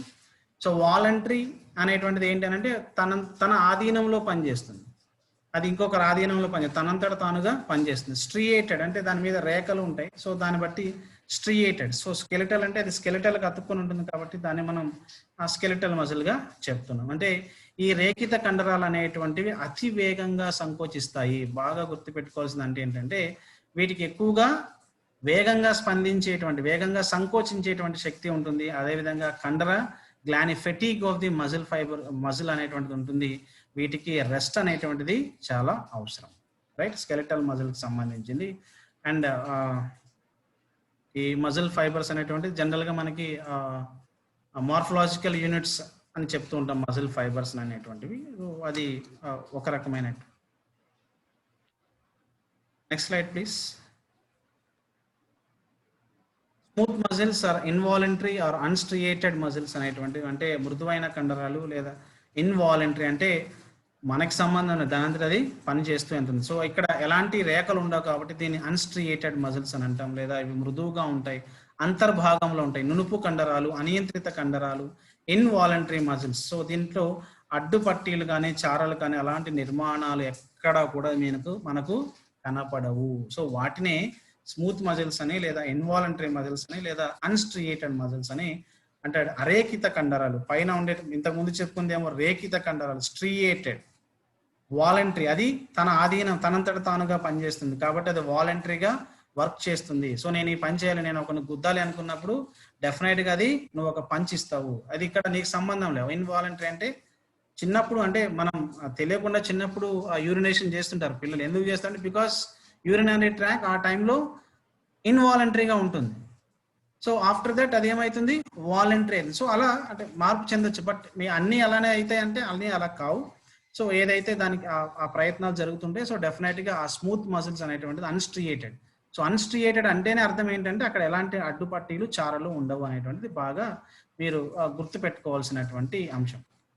సో ఇవి ఎక్కడెక్కడ ఉంటాయి, ఈ క్వశ్చన్ బాగా అడుగుతున్నాను. సో ఈ క్రింది వాటిలో నునుపు కండరాలు గోచరించు ప్రదేశాలు లేదా కనబడే ప్రదేశాలు ఏవి అని అడగొచ్చు. సో అవి ఎక్కడెక్కడ ఉంటాయని అంటే internal organs almost all except cardiac muscle ఎక్కడ చూసినా స్కెలిటల్ మజిల్ కాకుండా, కార్డియాక్ మజిల్ కాకుండా ఏవైతే ఉన్నాయో అవన్నీ కూడా స్మూత్ మజిల్స్, నునుపు కండరాలు లేదా ఇన్వాలంటరీ మజిల్స్ ఆర్ అన్స్ట్రైప్డ్ మజిల్స్ అనేటువంటిది, అన్స్ట్రియేటెడ్ మజిల్స్ ఆర్ అన్స్ట్రైప్డ్ మజిల్స్ అని కూడా మీరు చెప్పుకోవచ్చు. సో ఏవేవి ఉన్నాయి అంటే ఆహార నాళాలు కానీ, రక్తనాళాలు కానీ, మూత్రకోశాలు కానీ, గ్రంథనాళాలు కానీ, శ్వాసనాళాలు కానీ మొదలైన ఈ భాగాల యొక్క విసరల్స్ అనండి, అంటే ఆ అవయవాలు ఎక్కడైతే ఉంటాయో ఆ అవయవాలన్నింటినీ కూడా ఈ స్మూత్ మజిల్స్ అనేది. సో ఎక్కడైతే నునుపైన కండరాలు, అడ్డుపట్టీలు, చారలు ఏవే లేకుండా తనంతట తానుగా వర్క్ చేసుకుంటూ వెళ్తూ సో ఆ వర్క్ని ఇంటర్నల్ ఆస్పెక్ట్స్ లో ఉండేటువంటి అన్ని కండరాల్లో కూడా ఈ యొక్క అరేకిత కండరాలు అనేటువంటివి ఎక్కువగా ఉంటాయి. మళ్ళీ ఒకసారి చెప్తాను, అంటే ఏవైతే ఇంటర్నల్ ఆర్గాన్స్ ఏవైతే ఉంటాయో, ఆ పార్ట్స్ ఏవైతే ఉంటాయో వాటిలంటే ఆహార నాళాలు కానీ, లేదా రక్తనాళాలు కానీ, మూత్రకోశాలు కానీ, గ్రంథనాళాలు కానీ, శ్వాసనాళాలు కానీ మొదలైన భాగాలన్నింటిలో ఈ యొక్క అంశాలు అనేటువంటిది ఎక్కువగా ఉంటాయి. సో ఈ రెండింటి మధ్యలో తేడా ఏంటి అనేటువంటిది ఒకసారి మీరు గమనిస్తే రేఖిత కండరాలకి, అరేఖిత కండరాలకి ఉన్నటువంటి తేడాలు ఏంటి అని అంటే, వాలంటరీ మజిల్స్ ఎలా ఉంటాయి అని అంటే ఇవి పొడవుగా, స్తూపాకారంగా మరియు శాఖ అన్బ్రాంచ్డ్గా ఉంటాయి. అన్బ్రాంచ్డ్గా ఉంటుంది. సో వాటంతట అవి శాఖారహితంగా ఉంటాయి. ఇప్పుడు కొమ్మలకు ఉన్నట్టు శాఖలు ఎలా ఉంటాయి, లేదా న్యూరాన్స్కి సో డెండ్రైట్స్ నుంచి యాక్సాన్ టు న్యూరాన్ టెర్మినల్స్ ఏవైతే ఉంటాయి అంటే యాక్షన్ పొటెన్షియల్ రావడానికి మోటార్ ఎండ్ ప్లేట్ ఉన్నటువంటి ఆ డెండ్రైట్స్ న్యూరాన్ టెర్మినల్స్ ఏవైతే ఉంటాయో సో ఆ విధంగా శాఖలు అయితే దీనికి ఉండవు. సో స్ట్రైట్ అవే ఇప్పుడు మీరు క్వాడ్రాసెప్ తీసుకున్నారనుకోండి, క్వాడ్రాసెప్లో 4 మజిల్ మళ్ళీ దానికి శాఖలు ఉండవు. అర్థమైందా? సో వేరాస్ అరేఖిత కండరాలు అనేటువంటివి కండరాలు చాలా చిన్నగా ఉంటాయి మరియు ఇవి స్పిండిల్ షేప్డ్ ఆకారంలో ఉంటాయి, రైట్? సో రేఖిత కండరాలు అనేటువంటివి మల్టీ న్యూక్లియేటెడ్, ఇందాక ఎవరు అడిగారు కేంద్రకాలు ఉంటాయా అనేది. సో మల్టీ న్యూక్లియేటెడ్ ఈ రేఖిత కండరాలు అనేటువంటివి ఉంటాయి. సో ఇవి కేంద్రానికి, ఇవి ఎందుకు అని అంటే ఇవి కేంద్రానికి అంచుల వద్ద ఉంటాయి. సో నెక్స్ట్ ఇంపాక్ట్ జరగడానికి ఆ కేంద్రకం నుంచి ఇవి అంచుల వద్ద ఇవి ఉంటాయి. అరేఖిత కండరాలు అనేటువంటివి ఏకకేంద్రక నిర్మాణాలు. సో అవి ఏకకేంద్రక నిర్మాణాలు. సో న్యూక్లియేటెడ్ అని అంటాం. సో ఇవి కేంద్రానికి మధ్యలో ఉంటాయి. సో ఏవైతే కేంద్రానికి అంచుల్లో ఉంటాయో అవి ఎక్కువగా ఉంటాయి, ఏవైతే కేంద్రం కండరాల్లో మధ్యలో ఉంటాయి అవి సింగిల్గా ఉంటాయి. మీకు ఎనీ బయాలజీ స్టూడెంట్ అయితే మీకు వీటి మీద సరైన అవగాహన ఉంటుంది. But no need to worry. So జనరల్గా ఇలాంటి క్వశ్చన్స్ అడగడు, ఎన్ని కేంద్రకాలు ఉంటాయి, 1 ఉంటాయా 2 ఉంటాయని అడగడు. సో జనరల్ ఏరియాలో, right? So next please Shiva. So time ఉందా? అయితే సో ఈ కార్డియాక్ మజిల్ లేదా హృదయ కండరాలు అనేటువంటివి లేదా ఈ మయోకార్డియం అనేటువంటిది ఇది కూడా అనియంత్రిత కండరాలుగానే మనం చెప్పుకుంటాం. సో అంటే ఈ పెరిఫెరల్ నర్వస్ సిస్టమ్ అంటే పరిధీయ నాడీ వ్యవస్థలో నిర్వర్తించేటువంటి ఈ అటానమిక్ నర్వస్ సిస్టమ్ ఏఎన్ఎస్ అని అంటాం. సో ఈ కార్డియాక్ మజిల్ అనేటువంటిది సంకోచాలు జరుపుతుంది అని అంటే autonomic nervous system, somatic nervous system. So ఈ ఇన్వాలంటరీ అటానమిక్ నర్వస్ సిస్టమ్ అంటే ఇన్వాలంటరీగా ఉండేటువంటిది, సొమాటిక్ నర్వస్ సిస్టమ్ అనేటువంటిది వాలంటరీగా జరిగేటువంటి ఏ సందర్భం అంటే నియంత్రిత, అనియంత్రిత అనేటువంటిది. ఈ సందర్భాల్లో అంటే అంత డీటెయిల్డ్గా మనకు ఆల్రెడీ నర్వస్ సిస్టమ్ చెప్పింటారు కాబట్టి so I don't want to get into that much of details. But ఇక్కడ ఏంటి అని అంటే వాలంటరీ కంట్రోల్స్ అంటే వాలంటరీ ఈ సొమాటిక్ నర్వస్ సిస్టమ్ అనేటువంటిది వాలంటరీ నర్వస్ సిస్టమ్ అని. సో అది ఏం చేస్తుంది అంటే సో డెఫినెట్గా it controls the body movements through the skeletal muscle. అంటే మనం ఏదైతే బాడీని మనం అది నియంత్రిస్తుందో so through the skeletal muscles ద్వారా ఈ సొమాటిక్ నర్వస్ సిస్టమ్ అనేటువంటిది జనరల్గా సిస్టమ్ని అదుపులో ఉంచుతుంది. సో అంటే సెన్సార్ నర్వ్స్ అనేటువంటివి మోటార్ నర్వ్స్ని కలిగి ఉంటాయి ఈ సొమాటిక్ నర్వస్ సిస్టమ్ జనరల్గా మనం ఎక్కువగా వాడుతుంది. సో ఈ సొమాటిక్ నర్వస్ సిస్టమ్ అనేటువంటిది ఏంటంటే సెంట్రల్ నర్వస్ సిస్టమ్ నుంచి శరీర కండరాలతో అనుసంధానం చేయడానికి ఈ పంపింగ్ సిస్టమ్ అనేటువంటిది ఎగ్జాక్ట్గా అంటే రిఫ్లెక్షన్ ఆక్స్ కానీ ఇలాంటివన్నీ మనకి అక్కడ ఏర్పడుతుంటాయి. So getting to the topic. So cardiac muscle అనేటువంటిది ఏంటంటే ఈ హృదయ కండరం లేదా మయోకార్డియం, ఇది కూడా అనియంత్రిత కండరం, అంటే మన నియంత్రిత్వంలో ఉండదు, మనిషికి సంబంధం ఎప్పుడు మనిషితో అది నియంత్రితం అవుతుందంటే మన గుండె ఆగిపోయినప్పుడు అది మన కంట్రోల్ ఉంటుంది. సో అది ఆగిపోయినప్పుడు మనం మన కంట్రోల్లో ఉండం, రైట్. సో అది ఎప్పుడు ఆగకూడదని మనం కోరుకోవాలి, బాగుండాలని కోరుకోవాలి. సో ఈ అనియంత్రిత కండరం అనేటువంటిది ఏంటంటే ఈ పెరిఫెరల్ నర్వస్ సిస్టమ్ ద్వారా ఉపయోగించే ఈ అటానమిక్ నర్వస్ సిస్టమ్ ద్వారా ఈ కార్డియాక్ మజిల్ అనేటువంటిది జనరల్గా సంకోచాలు జరుగుతుంది. సో ఇదే కాకుండా ఏంటంటే మృదువైన అంతర్గత అవయవాలు అంటే సాఫ్ట్ ఇంటర్నల్ ఆర్గాన్స్, అంటే లంగ్స్లో కానీ జీర్ణక్రియలో అవయవాలు కానీ విసర్జక అవయవాలు, పునరుత్పత్తి వ్యవస్థ మరియు సర్క్యులేటరీ ఇలాంటి రక్త ప్రసరణలో కూడా ఇంకొంచెం అంటే ఈ సాఫ్ట్ ఇంటర్నల్ ఆర్గాన్స్ అనేటువంటివి కొంచెం వరకు ఉంటాయి. బట్ కార్డియాక్ మజిల్ అనేటువంటిది it is purely unique muscle. So దీనికి స్మూత్ మజిల్స్తో కానీ స్కెలెటల్ మజిల్స్తో కానీ సంబంధం లేదు. బట్ లిటిల్ బిట్ ఏంటంటే ఇంటర్నల్ సాఫ్ట్ ఇంటర్నల్ ఆర్గాన్స్కి సంబంధించిన అంటే స్మూత్ మజిల్కి సంబంధించినటువంటివి ఇక్కడ జనరల్గా మనకి గోచరిస్తూ ఉంటాయి. సార్ ఆర్కిటెక్చర్ వెళ్తున్నా, can I stop here please? ఎంతసేపు పడుతుంది సార్? సార్ స్లైడ్స్ అయితే 60 వరకు ఉన్నాయి, బట్ లాగించేయండి. స్ట్రక్చర్ ఈజ్ కంప్లీట్ చేసేస్తే రేపు అంటే రేపు కవర్ చేసుకోవడానికి వీలవుతుందంటే మీ చాయిస్ మీకే. సరే అంటే యాక్షన్